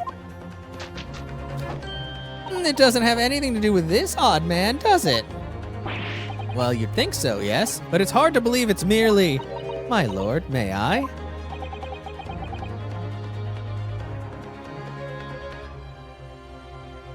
May you what, Miss Green? I'd like to make something very clear about that card. Very well then, you may amend your testimony to include details about this particular note. Didn't actually read that. No, it's delivered to me at my address. It has nothing to do with the odd man here, but it's unmarked. There's no address. I think you said you received it at the day before the incident, didn't you? Yes, that's right. There appears to be no indication of the sender's name or address on the envelope. It was in my letterbox, and that's all I know, I'm afraid. I've no idea who sent it. I have information regarding the death of Duncan Ross. Who is this Duncan Ross, please? A friend of mine. He attended the same art school as I do. He was your fiancé. He passed away in a tragic accident a month ago now, though. I wasn't sure what to make of the note, to be honest, but in the end, I decided to go. So you found out what the information was. Of course I didn't. You're not thinking straight. Whilst on her way there, she was stabbed in the back, as my learned friend hopefully remembers. Ah, yes, of course. She never made it to the meeting. Oh, Mr. Naruhodo, you pursued Mr. Shamspeare wonderfully there. Yeah, and now we're back at square one.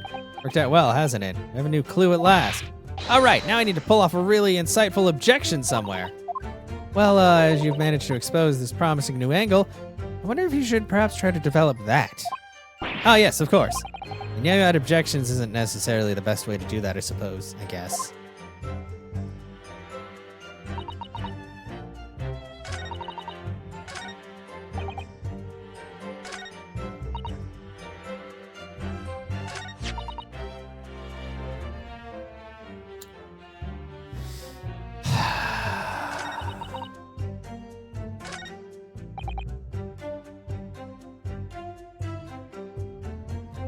Okay, so we already pressed him on that.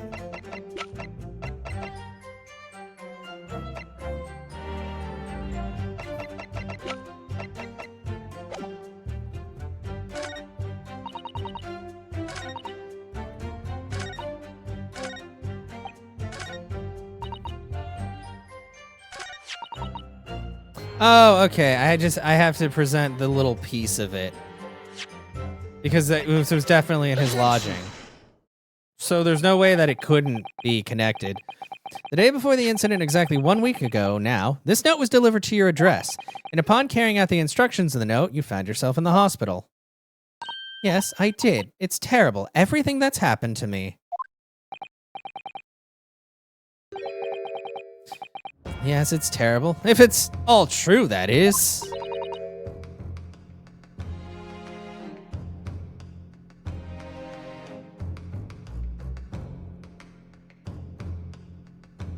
What do you mean? Miss Green, have a look at this, please. It's the torn off end of an envelope. Oh, is it? Yeah. And so happens that it fits together perfectly with the envelope of the note you received. Oh, well, where did you find that? In Mr. Shampspeare's room, funnily enough. In my room? Mr. Shampspeare, do you perhaps remember this note from somewhere? Well, your actions that afternoon follow the instructions in the note to the letter. Come to the Slug and Salad on Briar Road at 5 p.m. on the 17th. And so that's exactly where you went. Let me ask you again, Mr. Shampspeare. You already knew about this note, didn't you? And you, Miss Green. What did I do? As this torn off end of the envelope proves, the note was originally in Mr. Shampspeare's room. So how is it that it came to be in your possession? I don't have the first idea. I'm just a fledgling artist after all. That's not a real excuse. There's only one explanation. You broke into Mr. Shampspeare's room and stole it. You did what? Sorry? That house, what? You broke, thou were in my room. What on earth do you want with me?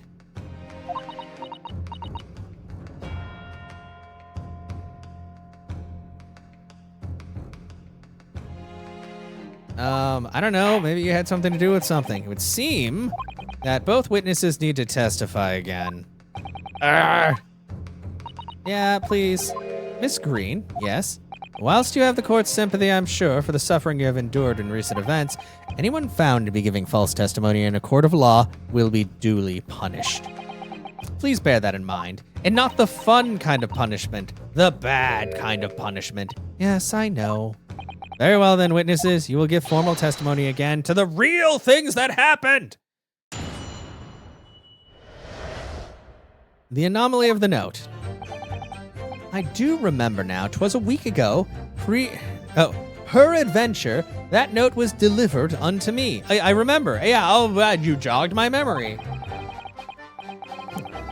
On the day writ therein, I did tarry a long hour at the Slug and the Salad, yet nobody came. Thereafter, on the evening I shared the company of the Japanese fellow, I did see the note had vanished. I don't know what you mean. You think I stuck into this man's room, do you? Why would I? I can't point out the villain here, and as for that torn off piece of envelope, I don't know anything about it.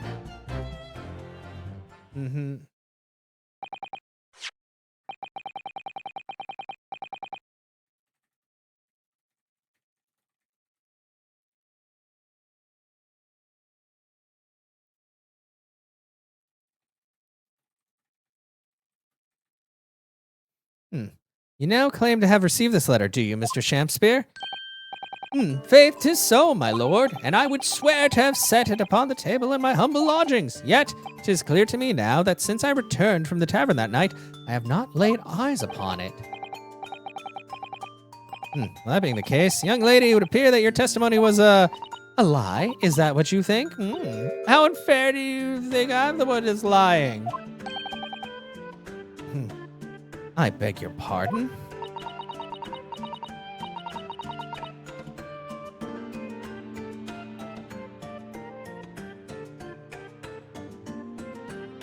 I'm just a fledgling artist, as I said, and fledgling artists don't lie. That's... I fucking hate everybody in this case. Why does this case just suck? So annoying. Sorry to address. Besides, we all know who the liar around here is. No amount of your painting is going to change things. That's true, Miss Green. Then how do you explain the facts? This part of the envelope was, without question, it. I don't see why I should explain. What? Sorry? I'm a fledgling artist. My excuse me? Evidently, my learned friend's cross-examination is our only hope of learning the truth. Well, counsel?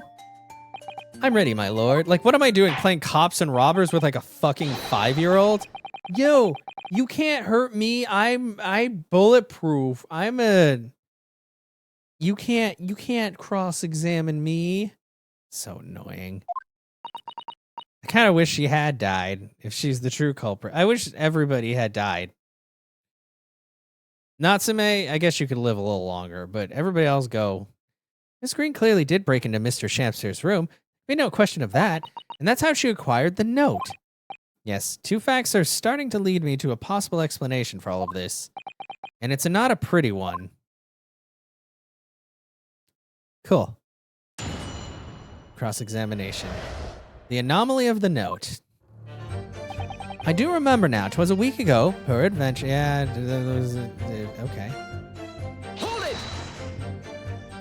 And can you shed any light on the contents of the note at all? Nay, sire, 'tis as strange to me as a foreign tongue. Even with knowledge of literature as great as mine, oh, and verily is impenetrable. But Mr. Duncan Ross's lodgings in the same household as you. In effect, he was your neighbor, so surely you knew him, didn't you? Alack, if the choice was twixt I knew him and I knew him not, then 'tis with foreboding that I'm forced to declare that we were, in by some small measure, acquainted. Despite your claims, though, you followed the note's instructions and went to the Slug and Salad. Presumably that was nothing to do with your knowledge of literature. Marry, naught will have the better of me, sire, save for the lure of curiosity. So 'tis true, I was compelled by mine own eager heart to betake myself to the tavern, yet in the end my curiosity was not satiated. Cool. Hold it! So even after waiting an hour, nobody appeared? Well, yes, sire, 'tis as thou sayest. Really? You paused for a moment before you answered. In truth, when thou asked whether nobody appeared, I did suddenly recall. Really? What do you mean to tell us that somebody did appear after all? I was not alone that night at the Slug and the Salad, my lord. No, 'tis returning to me now. I did treat my lips to an almost clear water, and mine innards to a premium crust of bread, and all around me danced a great many companions. What do you mean? Flies, sir, flies! Good lord! In the name of Beelzebub, what were they?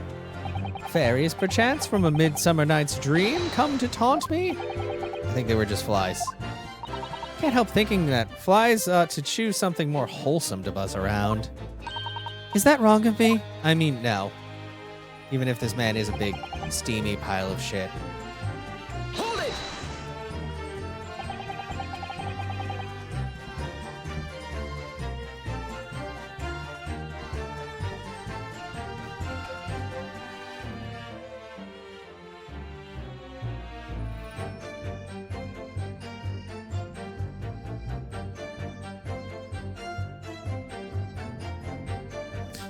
When exactly did you notice it had gone missing? Such idle thoughts ne'er occupy my mind. I am busied with greater ideas, like stealing gas, being a con artist, and a fool. In other words, you didn't notice. Several days passed between your outing to the tavern and Mr. Natsume's visit to your room. Yes, it would appear that the note disappeared sometime in that interval. Such idle thoughts ne'er occupy my... Okay. And yet during that time, Miss Green, yeah. Later then, she could not have been stealing things from Mr. Shampster's room. Yes, of course. It's all some sort of misunderstanding, isn't it, Mr. Prosecutor, sir? I don't think so. You have so far failed to give a satisfactory explanation as to how you came by this note. Ah! I am not here to advocate for your defense, madame. I won't tolerate inconsistencies in your story. You would do well to remember that. Oh, dearie me. What's Lord Van Zeek's getting at? That he's after the truth!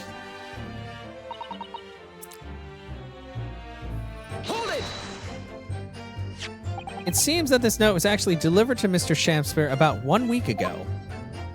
Oh, does it? But for some reason it ended up in your possession.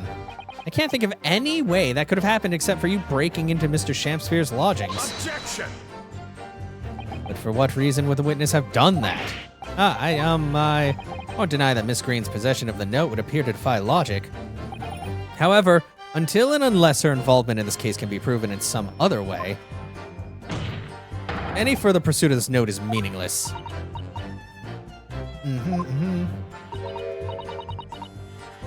There's no obvious reason. What if there was some reason that she broke into his lodgings, though? Yes, we should pursue that idea. Yeah.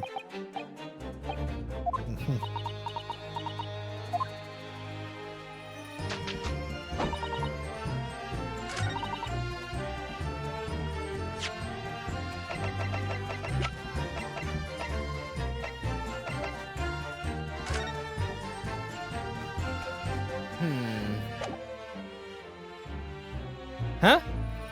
Objection! Nope, that's wrong. No, never mind. I was like, what? Because of the man. Unless I have to actually bring...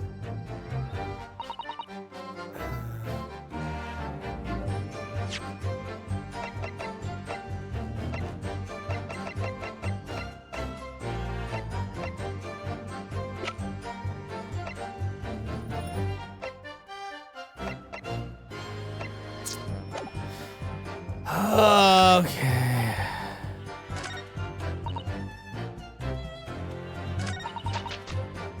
Hold it! But we already... What do you mean? Yes, you don't want to tell the court about the truth about the letter. Is that it? I'm a fledgling. I hate you. Introverted. Fie, the fledgling doth readily cast aspersions about my nature. Yet I'm an angel, a seraph. I hate all of you. Fear of heart. I don't think so. Even a fledgling like me can see you're just a failure. Tragedy. Thou shalt not know the true heart of an artist until thine okay. Interject with some clever remark. I don't wanna. This is your chance to shine.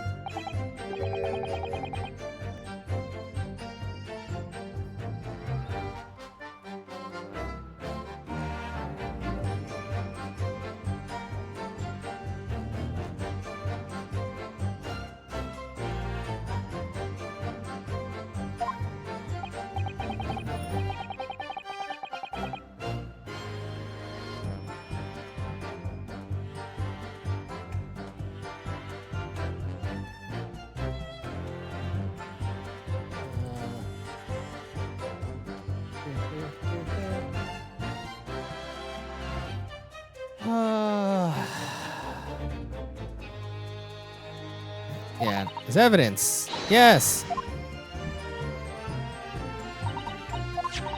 Yeah, she found the letter. Terrifying. Yes, I'm afraid to say. The outcome of this cross-examination may well change how we look at the case completely. Okay, cool.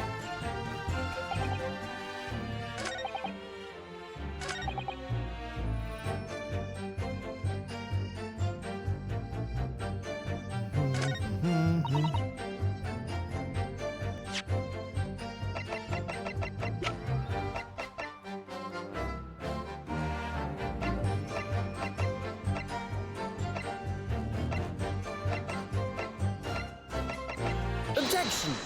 Ah, the poison. The poison for Kuzco. Kuzco's poison. Yesterday at the hospital, we saw you with this bottle. And though the contents spilt during the course of our meeting, a small quantity remained. Ah! According to the defense's independent analysis, Mr. Sholmes' chemistry set, which hopefully counts, the liquid that was still in the bottle was identified as strychnine.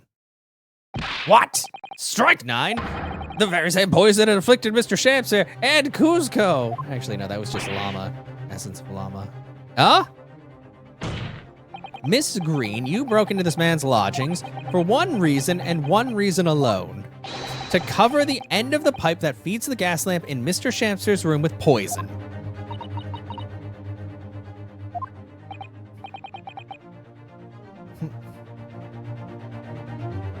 Can this be? You broke into my room to... It may seem incredible to the court, but from the remaining clues, there's only one logical conclusion that we can reach. That the person who attempted to take Mr. Shamster's life with poison was you, Miss Olive Green. Oh dear, oh dear, oh dearie me! Okay, she's dead. Oh man.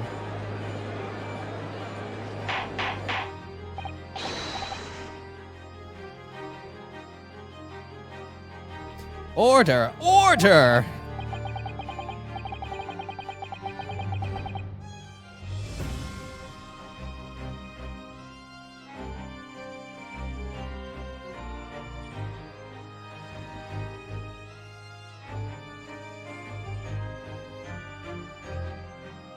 Counsel, are you seriously suggesting the woman put poison on the end of the gas pipe with intent to kill?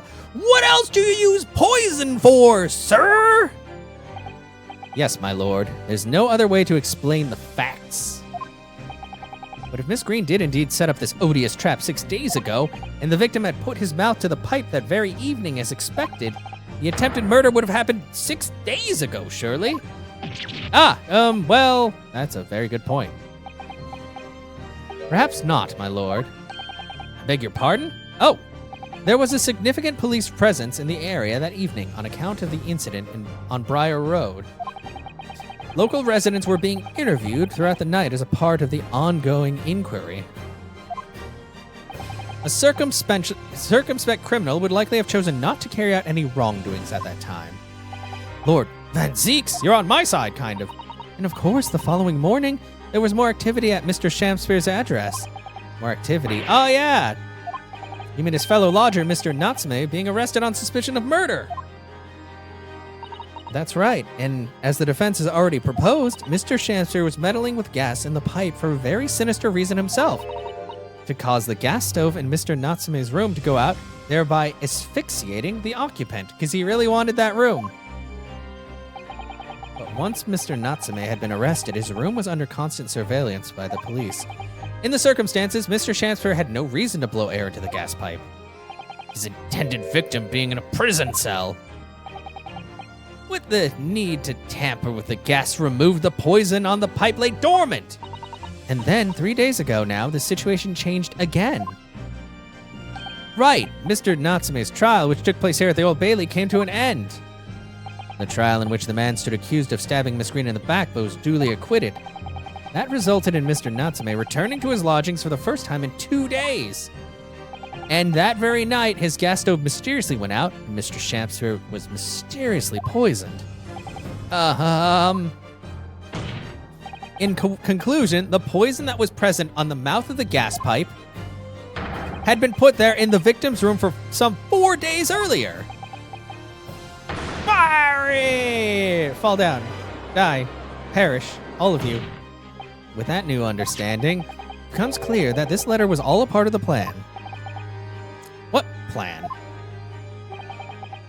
The court will recall that the note gave instructions to visit the slug in the salad at 5 o'clock, and that the recipient should tell nobody else. The reason for those instructions are now clear.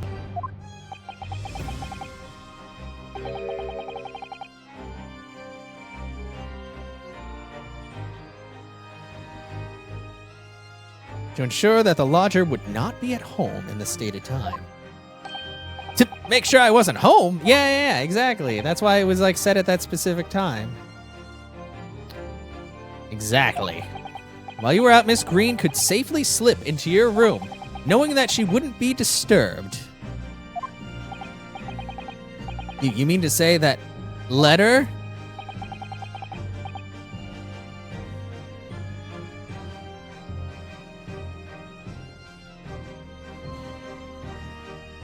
It was written by Miss Green, yes. And in order to cover her tracks, she took it away with her when she left.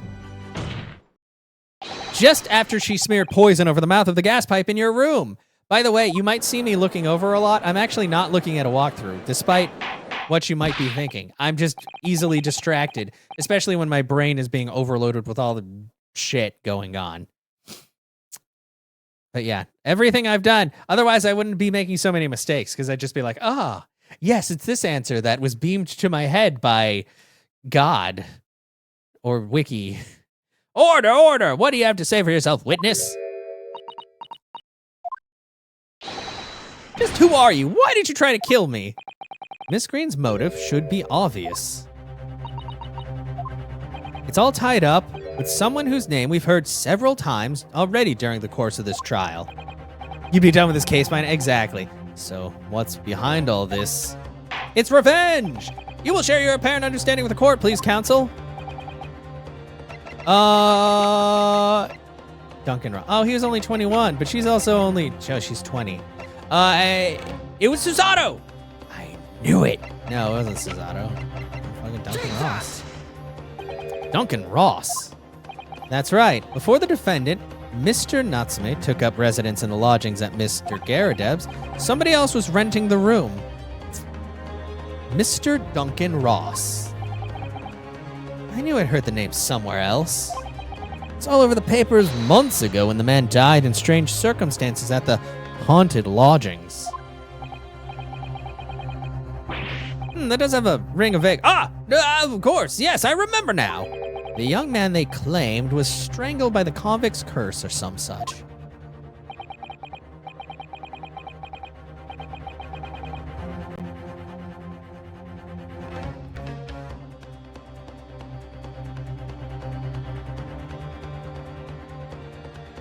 Sadly, my lord, it wasn't a curse of any kind, nor was it an accident. The man died as a result of Mr. Shamspeare blowing into the gas pipe and causing gas to leak into the room. It was murder, plain and simple. Arrgh! Well, what do you know? The world is so unfair. Curses, curious deaths, that's all people care about. It's an interesting story. They want to know. It doesn't cross their minds that real people are involved. And once they're bored, just 1 month later, once the story's lost its appeal, everyone's forgotten about him. You mean Duncan was... Mr. Ross was Miss Green's fiancé.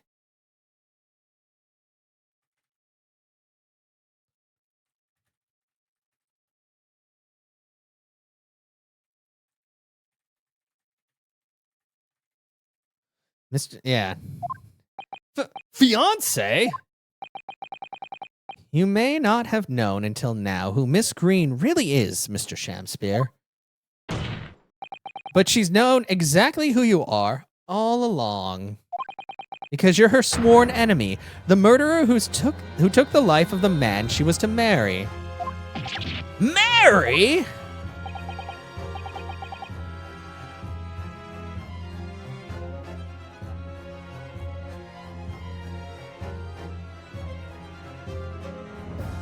Miss Green, is it not the case that in order to exact revenge on Mr. Shamspeare, you smeared poison over the end of the gas pipe?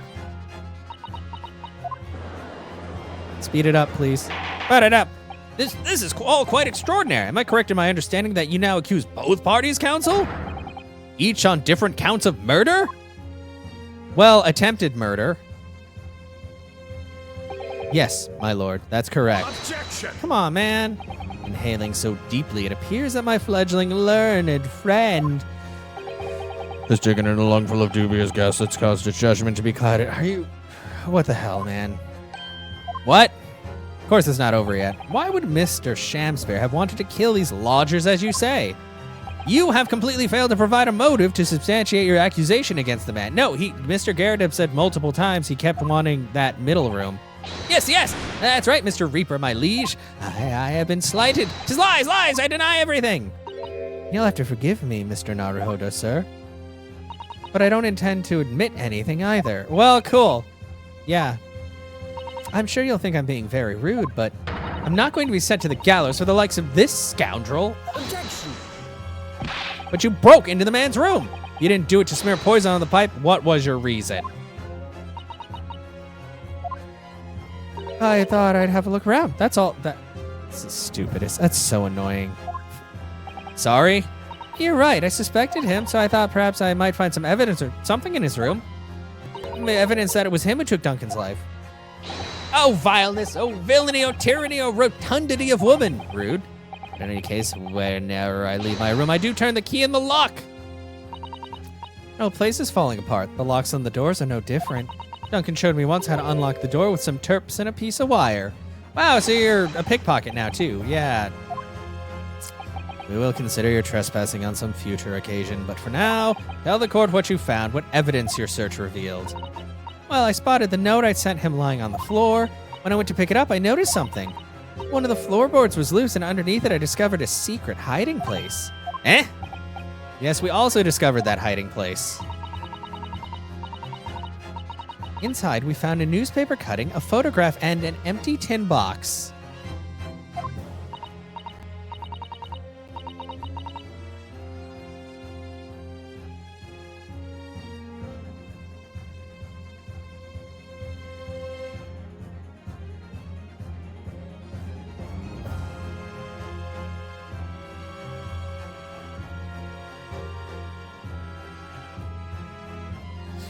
Oh, yes. Well, the thing is, when I found it, the box wasn't empty. What? There was something in it? Yes.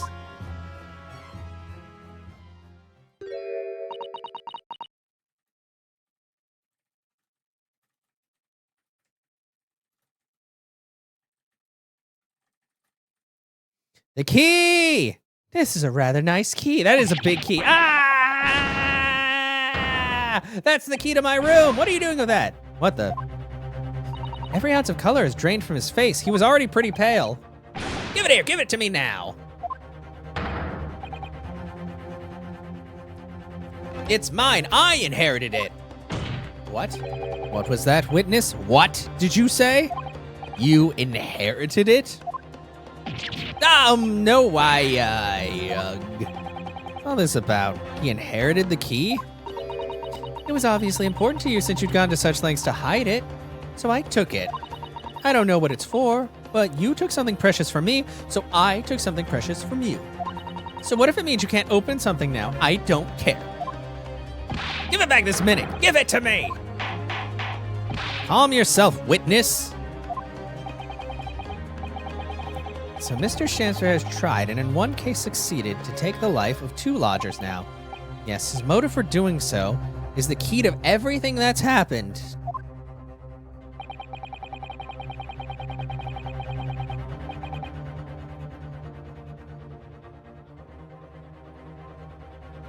It's true that there appears to be no motive to, at first.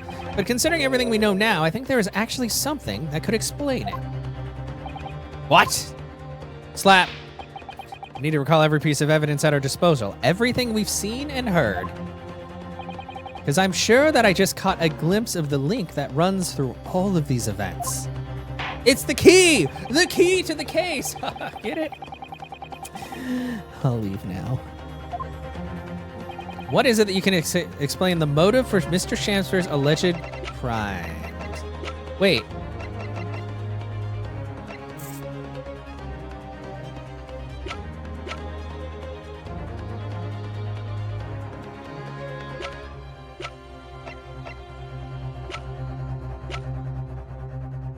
Is it? Is that? Take that! This is it. This is what? Nope, that's not it. I thought key lock. Never mind. Whoopsie. Oh.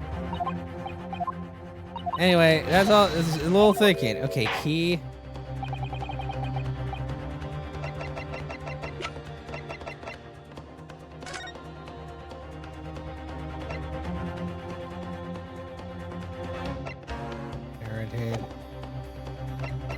Take that!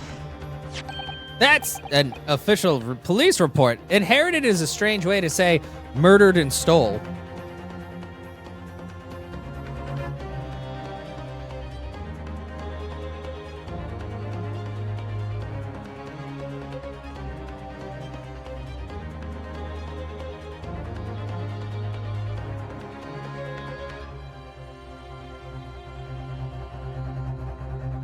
That's an official police report, is it not?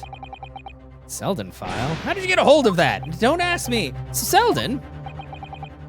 Now sadly deceased Mr. Ross, the defendant Mr. Natsume. There's only one thing linking them. The fact that they had lodgings in the same room. Well, yes. We know this, certainly. A room that was formerly occupied by Selden. Until, that is, he was arrested by Scotland Yard for his involvement in multiple burglaries. I see. And it so happens that the convict Selden left behind one very substantial mystery when he died. Why did he die? The 1,000 pounds worth of loot, which as yet remains to be found. Oh, yes, of course. It's coming back to me now. It's written in his file here. 1,000 pounds lost en route to hell. That's how the paper summed it up. And it seems one particular fellow inmate was with the convict in his final moments. It's not hard to imagine Selden entrusting that inmate with his most closely guarded secret, the location of the stolen loot, and perhaps a key to unlock whatever container the valuables will in.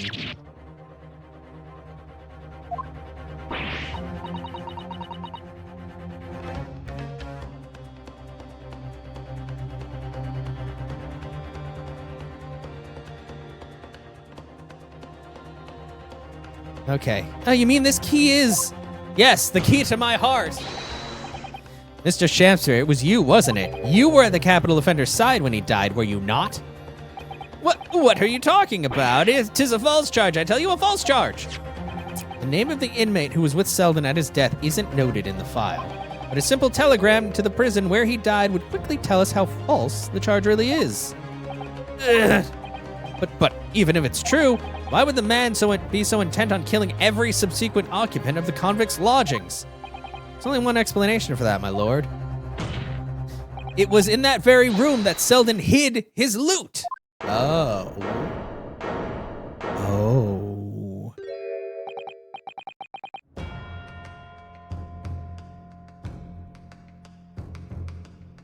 So it all comes out.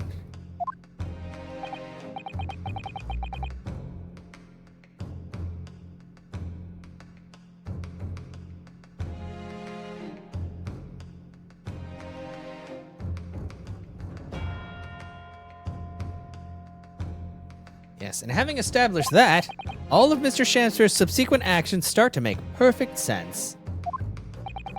When he was let out of prison following Selden's death, he made immediately for Mr. Gerdeb's lodgings in the hope of renting Selden's old room. However, the retired army man was unable to offer him the accommodation of his choice, because Selden's old room had already been let to somebody else, Mr. Duncan Ross. Ah!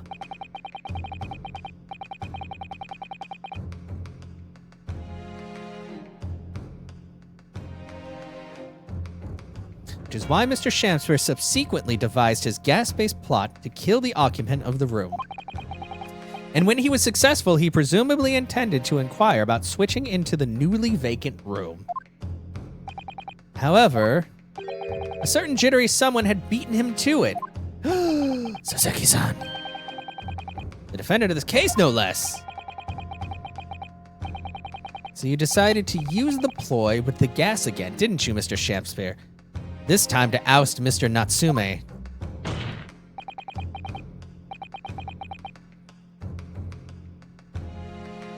All for one simple and avaricious reason. Sorry. To get your hands on the thousand pounds of loot left behind by the dead convict. You...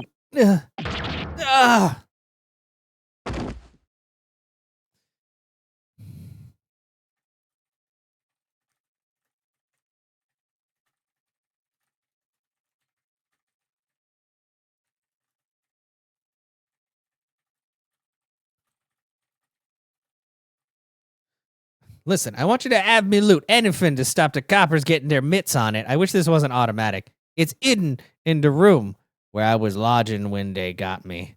Here, this is the key to it. Take it. Always stay one step ahead, mate. See you in L, I guess. Shamspear. L? Where's L? Why is he going to L? That's right after K. It's mine. What did he just say? It's mine. That loot is mine. Oh, Mr. Shamspear. It's all lies. I don't accept any of it. Why should I? After all, you don't have a shred of evidence. You can't prove I killed the fellow. Forsooth, I am the victim here, remember? Isn't that right, ladies and gentlemen? I think everybody thinks you're crazy, man. If I don't admit to it, there's nothing you can do. You can't arrest me, for the time being anyway. Verily, you can't arrest the victim, can you? Isn't that right, ladies and gentlemen? I'm so close, I just need a few more hours. I hate that. I swore to myself that I'd get my hands on it, and I can almost taste it now. Do you really think I'd just give up? There's no question in my mind now. The man is guilty through and through. He's also crazy, and he's saying some questionable things. But he seems so utterly intoxicated by the idea of that loot.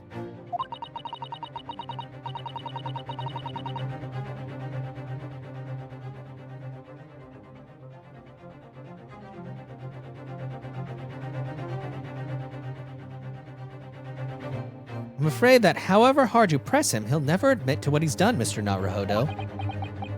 There is a way. Pardon? There's one way I can finish him. Please don't say it like that. No! He's already committed the most heinous crime to get his hands on that loot, which means all we need to do is find it first. A fine plan, were it not for the fact that the police thoroughly searched the room following the death of Mr. Ross. If it's there at all, it must be very well hidden indeed. Without a conclusive evidence, I certainly cannot rule. If only there was some way we could find the convict's loot quickly. This is the final piece in this complex puzzle, but I think we might have it in our possession already. Or rather, I think we may well have something that can help us find where that loot is hidden. Oh, my lord! Yes, counsel? The defense would like to make a proposal about how to find the late convict's hidden loot. I believe we are already in possession of something that could give us a clue as to its whereabouts. Stop dancing. It's our last chance, so it has to be worth a gamble. Besides, we've used the same technique once already, and it definitely paid off then. Very well then, counsel, let the court hear your idea. What do you propose we can use in order to locate the hiding place of the deceased convict's hall?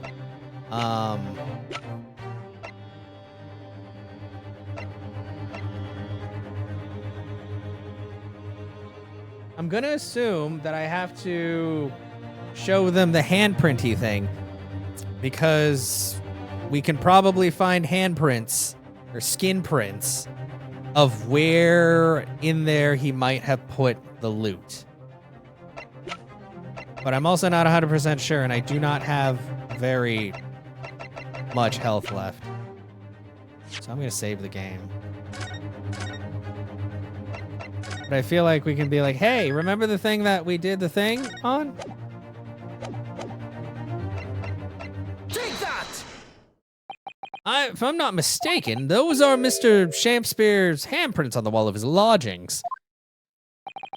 That's right, my lord, exposed as a result of the defense's independent investigation of the scene. Based on a wonderful new discovery, yes. Great detective, is that some kind of joke? You really think I'm going to be daunted by a man with such a ridiculous title? I should think the great bard ought to recognize such a title when he hears one, Mr. Shamspeare. Perhaps we should compete for the honor of the most ridiculous title.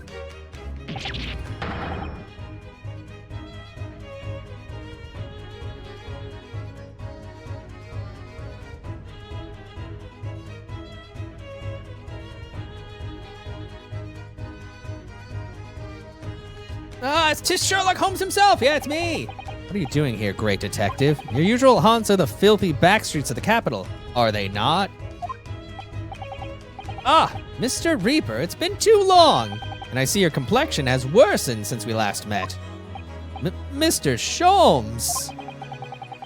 He does know Lord Van Zeeks, then. Well, enough to say something like that, in any case.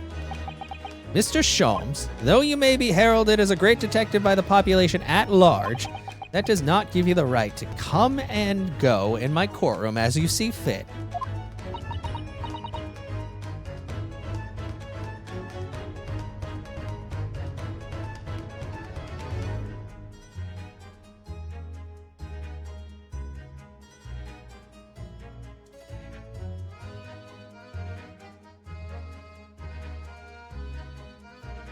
Sholmes! If I may, my lord, Mr. Sholmes' newly developed scientific method has helped us uncover vital clues for this case already. Clues, you say? I call them skin prints, my lord. I hate it. My method identifies every location touched by an individual under scrutiny.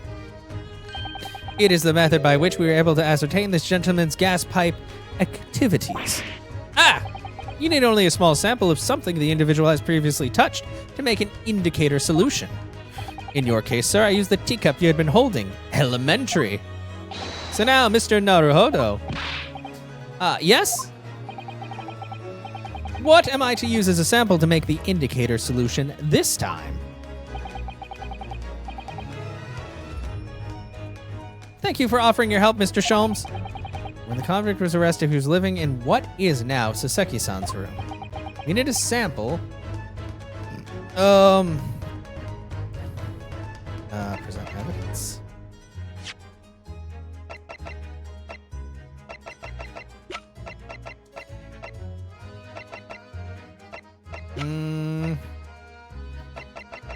But we don't have any evidence.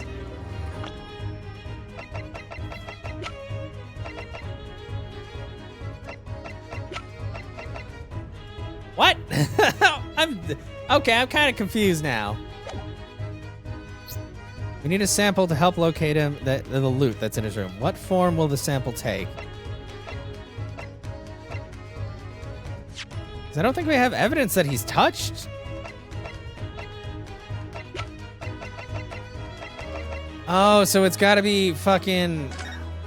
Really? God, I hate the way this game thinks. I really do. On my word, Mr. Naruhodo, your powers of reasoning appear to be on the up. So, which particular person do you have in mind? Is this... when you say two-part, is this the one where I get an achievement if I fuck it up?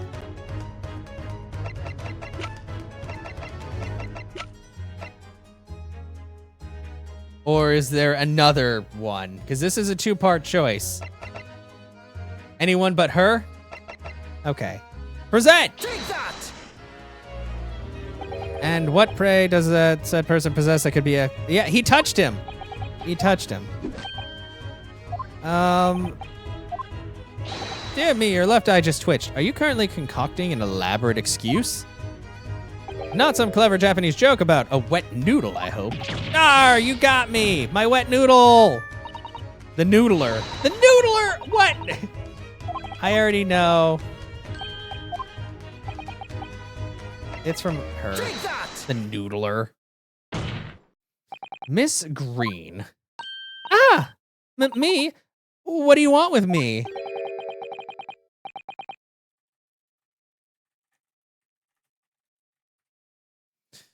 The key around your neck, if you please.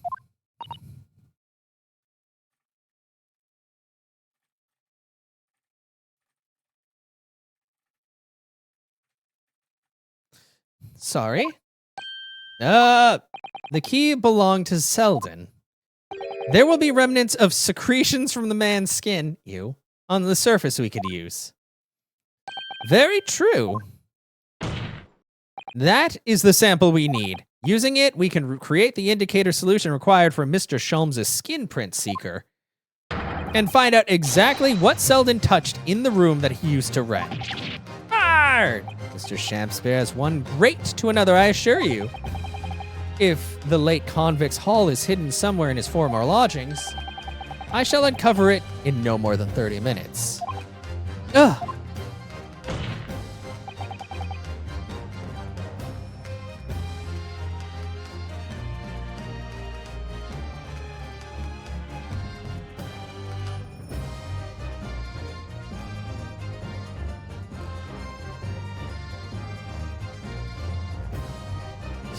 So, Mr. Shampspeare, the truth is well within our grasp now, and as such, you will never get your hands on Selden's stolen wealth. But I will give you the key. In that case, I'll gladly let Mr. Sholmes have this key. Oh, okay, nice. No, give the key to me. He can't have it. It's over, Mr. Shampspeare.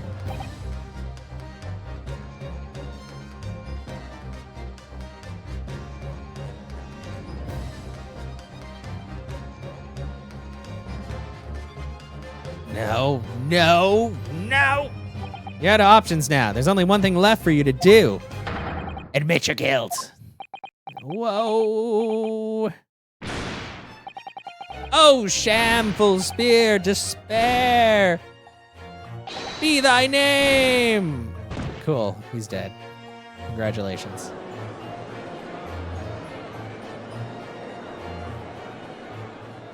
Man, even holding B, that takes a really long time. Oh, you're not wearing your hat. You look weird without it. I never intended to kill the man. I just wanted to drive him out of the room, that's all. So you'd have time to find the convict's haul of stolen goods? Yet after you killed the young man, you still didn't move into the room. I asked the landlord, of course. I pleaded with him, but he refused. Why? I was 3 months behind with the rent, for one thing. Mr. Gardeb really has a lot to put up with. And he had the gas repair work done immediately afterwards, putting the room out of action for a while. And then this Japanese man swooped in at just the right moment to sign the new lease.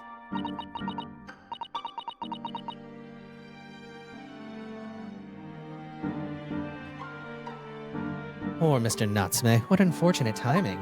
Yeah, all his stuff is gone. It, popped off of him at that last explosion. And 5 days ago, after the incident on Briar Road when the Japanese fellow got himself arrested, I thought I'd finally have my chance. But it wasn't to be.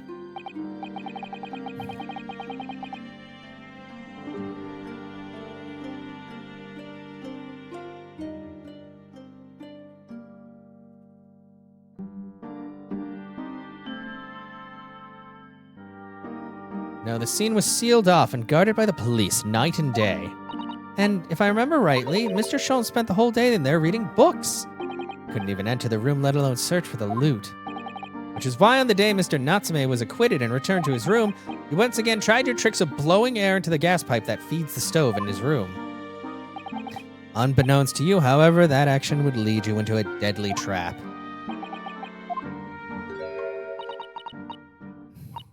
William Shamspeare. How does it go? To be or not to be? That is the question. From Shakespeare's Hamlet, Act 3, Scene 1. Well, let me tell you, in your case, it's not to be. That is the answer. You deserve to die for what you've done. Everybody in here deserves to die.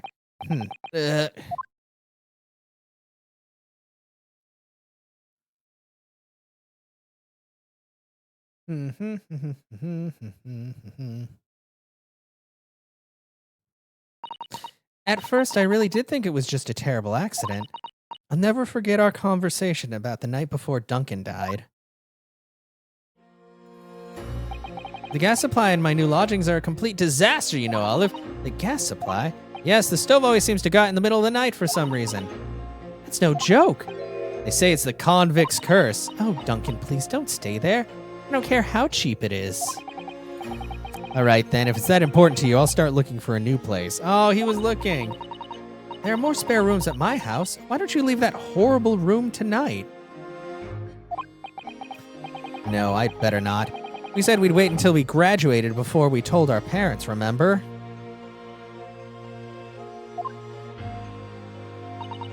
But that was the last time that we ever spoke. That very night, he fell victim to the gas.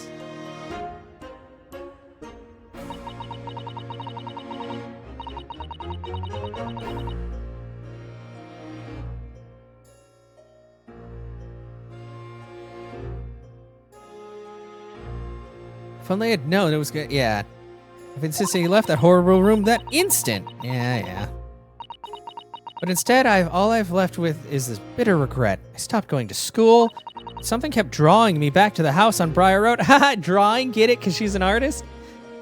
Too soon? God, what a great joke. Just a line of great jokes in this game.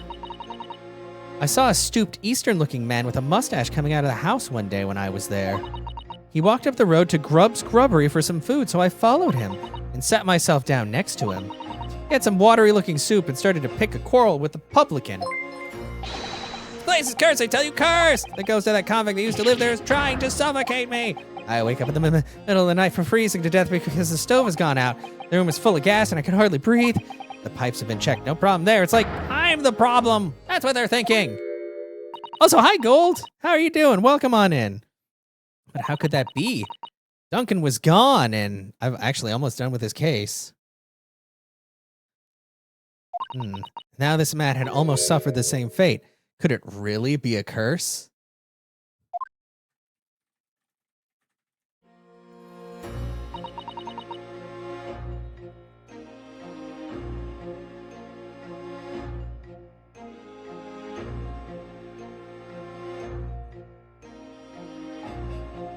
Then I remembered.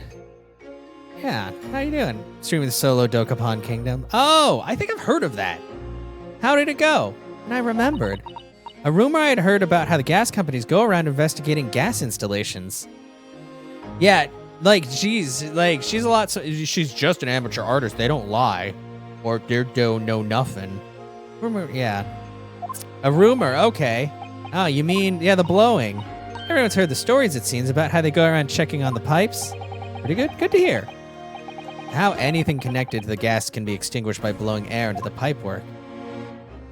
That's when it started. A little flicker of doubt in the back of my mind that just wouldn't go away. Was it really but an accident, though? Once I had the idea, it wouldn't leave me alone. It plagued me day and night. So I bought this at one of the black markets in the East End. Okay, so you could afford poison. A black market? Never been. I just heard people talk about them. And you really can buy anything you can think of there. But then again, I feel like she's from a more affluent family and all. In some ways, being able to get my hands on this so easily made me even more determined. I had to find out one way or another. Was Duncan's death by accident or was it murder?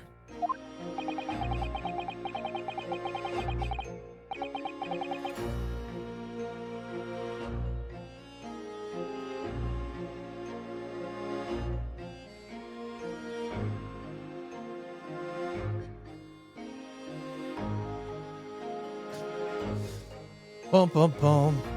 And your chosen method for establishing the truth was simple but highly effective. Smear poison on the gas pipe you suspected the man of tampering with, and wait. If Mr. Shampspeare was innocent, nothing would come out of what he had done. But if he was guilty, he would pay for his crimes dearly.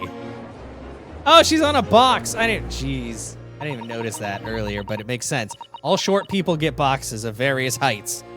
I found out the name of the man I suspected, William Shampspeare. And then I wrote him this little note.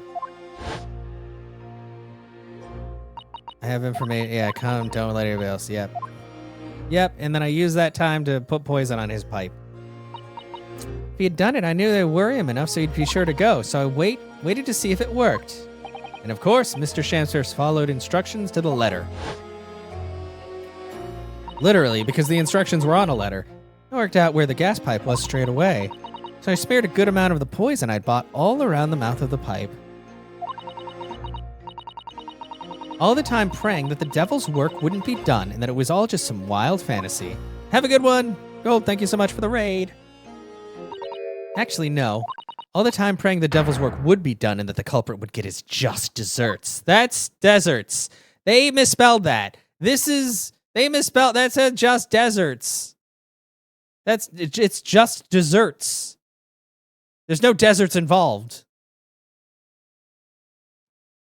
Oh God, we gotta watch everybody flash by.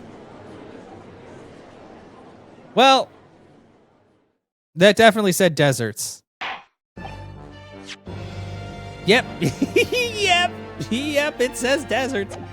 Unplayable. Literally unplayable, this game. 3 days ago, when you first stood in the docks before me, this whole affair seemed relatively straightforward. Yes, my lord. I certainly never imagined the depths of depravity that we should subsequently find lurking behind the scenes. So even though Mr. Garadeb was a little weird for keeping tabs on his, on the people that live there because of the flickering flames, he is innocent in all of it.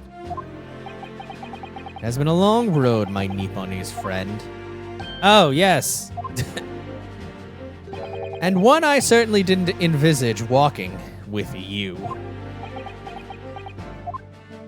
Nevertheless, together we have reached the light at the end of the tunnel, as it were. Miss Green? Yes, my lord. You will henceforth be stripped of your freedom as punishment for the attempted murder of Mr. William Shakespeare. Yes, I know. And you, Mr. Shakespeare, you will be tried for the murder of Mr. Duncan Ross in cold blood, and the subsequent attempted murder of Mr. Soseki Natsume, here present. Mr. Naruhodo? Yes? Yesterday at the hospital, when you and your friend stopped me from ending your life by drinking what was left in the poison bottle? I wasn't myself. I can't even really remember what was going through my mind. To be or not to be, I suppose. That's a question that's so hard to answer, it seems. Well, personally, I'm glad of your being here, Miss Green. Oh, and I'd like to believe that it's a blessing Mr. Shakespeare didn't die when he ingested the poison. For your sake, at the very least. Oh, because of you, I chose life, not death. And now you've made the truth come out at last. Really, I can't thank you enough.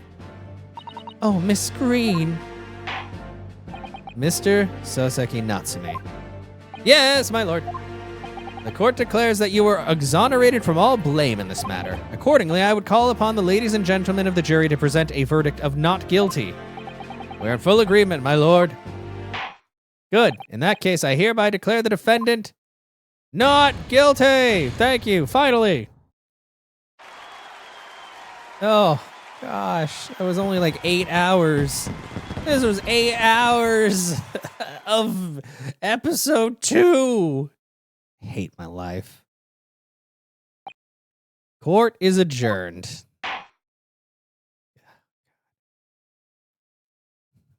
I feel like Spirited Justice did that too, where the second episode was like really long and then the third one was like an hour and a half or 2 hours. And I was like, what is pacing in these games?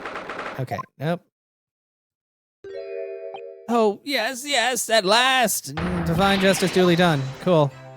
Divine justice? My dear fellow, if there were any divine justice in this world, you would shave that mustache. No, this has nothing to do with my mustache. I wish you'd, take off your drawn-on eyebrows, though. Some say a luxuriant mustache is a sign of physical prowess, Mr. Sholmes. Welcome, student, Mr. Norröder Esquire. Once again, you saved me from doom. Very happy to have been able to help, Mr. Natsume.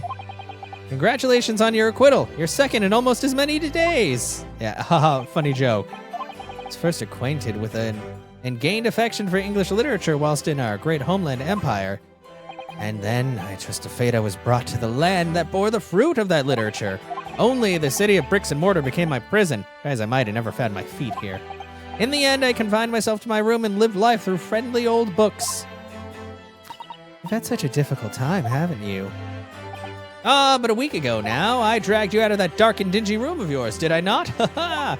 You did. And I've seen more life in this week than in all my years to date. And for the first time, I feel I've begun to see the true face of the English that's so far been hiding from me behind the wall of fog.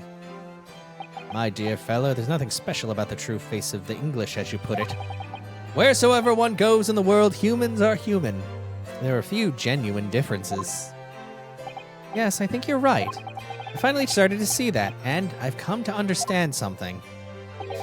I've worked out why I was attracted to English literature in the first place. It made me see that whatever our nationality, we humans all have the same hopes and fears. We're all just doing our best to live. Well said. I've come to feel the same way.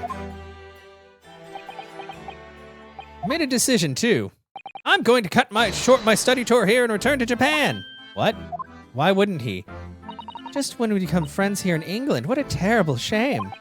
Oh, I know, that does tug at my heartstrings. It really does. But I've decided I'd like to take everything I've learned here in Britain and write something of my own. A novel of sorts, I suppose? Oh my, so you'll be creating your own literature, Mr. Natsume? How wonderful! Oh, well, no, I mean... I wouldn't presume to call it literature. That's what it is. Why not? When that is precisely the definition, Mr. Mustache. I suppose you're right, yes. It will, in a way, be literature.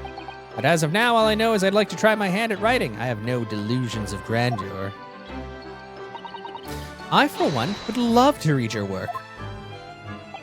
Well, all things considered, it may be for the best. After all, you have once again emerged victorious from a battle with the Reaper. Ah, that's very true. And there's no salvation for a person in the dock when the Reaper is the prosecutor. Thanks, Susato. You're making him feel great. The desire to return post-haste to the perceived safety of your homeland is one I quite understand. Oh, goodness, yes. Faced with such a terrifying prospect.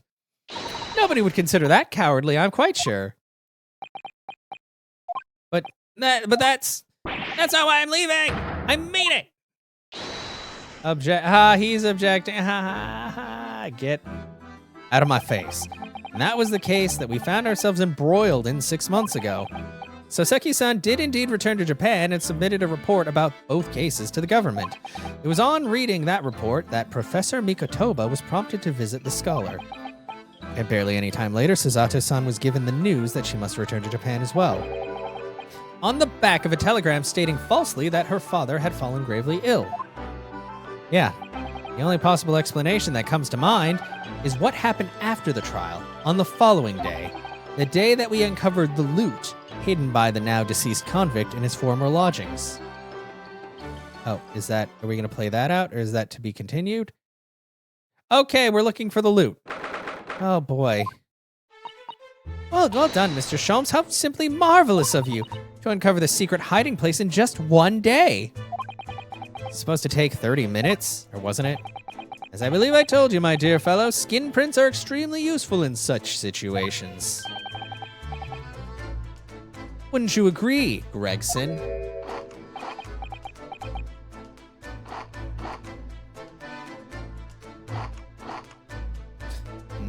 He's so angry. Rexy's been happily munching in agreement this whole time, you know, Hurley. Happily? I think perhaps humorlessly might be closer to the truth. So it transpires the man fashioned a hiding place in the ceiling. And what's in it? What exactly is the loot? Let us look then, if you're ready. Let's examine the burglar's stash and, what is that? That's a bloody belt. It looks to be some sort of neckband or collar. Oh, it's a collar. A collar? It's huge, though. Look at the gemstone set in it.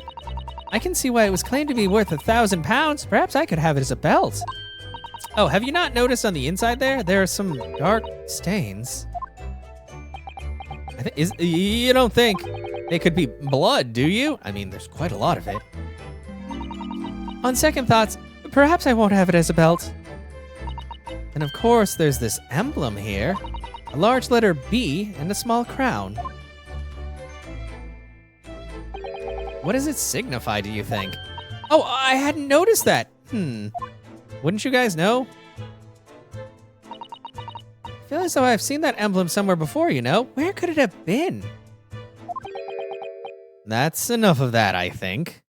What's the matter with Mr. Sholmes? All the color is drained from his face.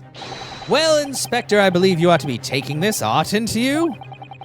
Could be valuable evidence, after all. It must be kept safely under lock and key. Oh, yes. Get your grubby hands off of it, you lot, and hand it over, now! Yeah. The letter B. This stream has been brought to you by the letter B. Never seen a collar that large before. And all those jewels certainly look to be extremely valuable.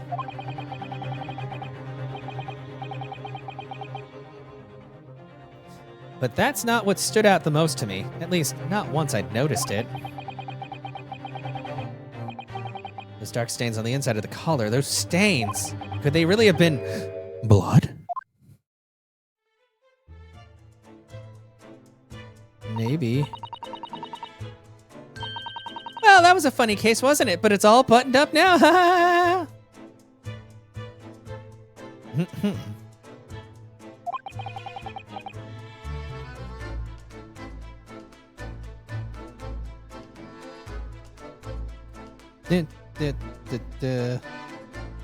And you look very pleased, Iris. I am, because I was starting to wonder what I could use as the basis of this month's story in the magazine. But this case will be perfect. It's been so fascinating. Talking about the latest installment. I think there's supposed to be 2 L's in installment. The Adventures of Sherlock Holmes, I presume.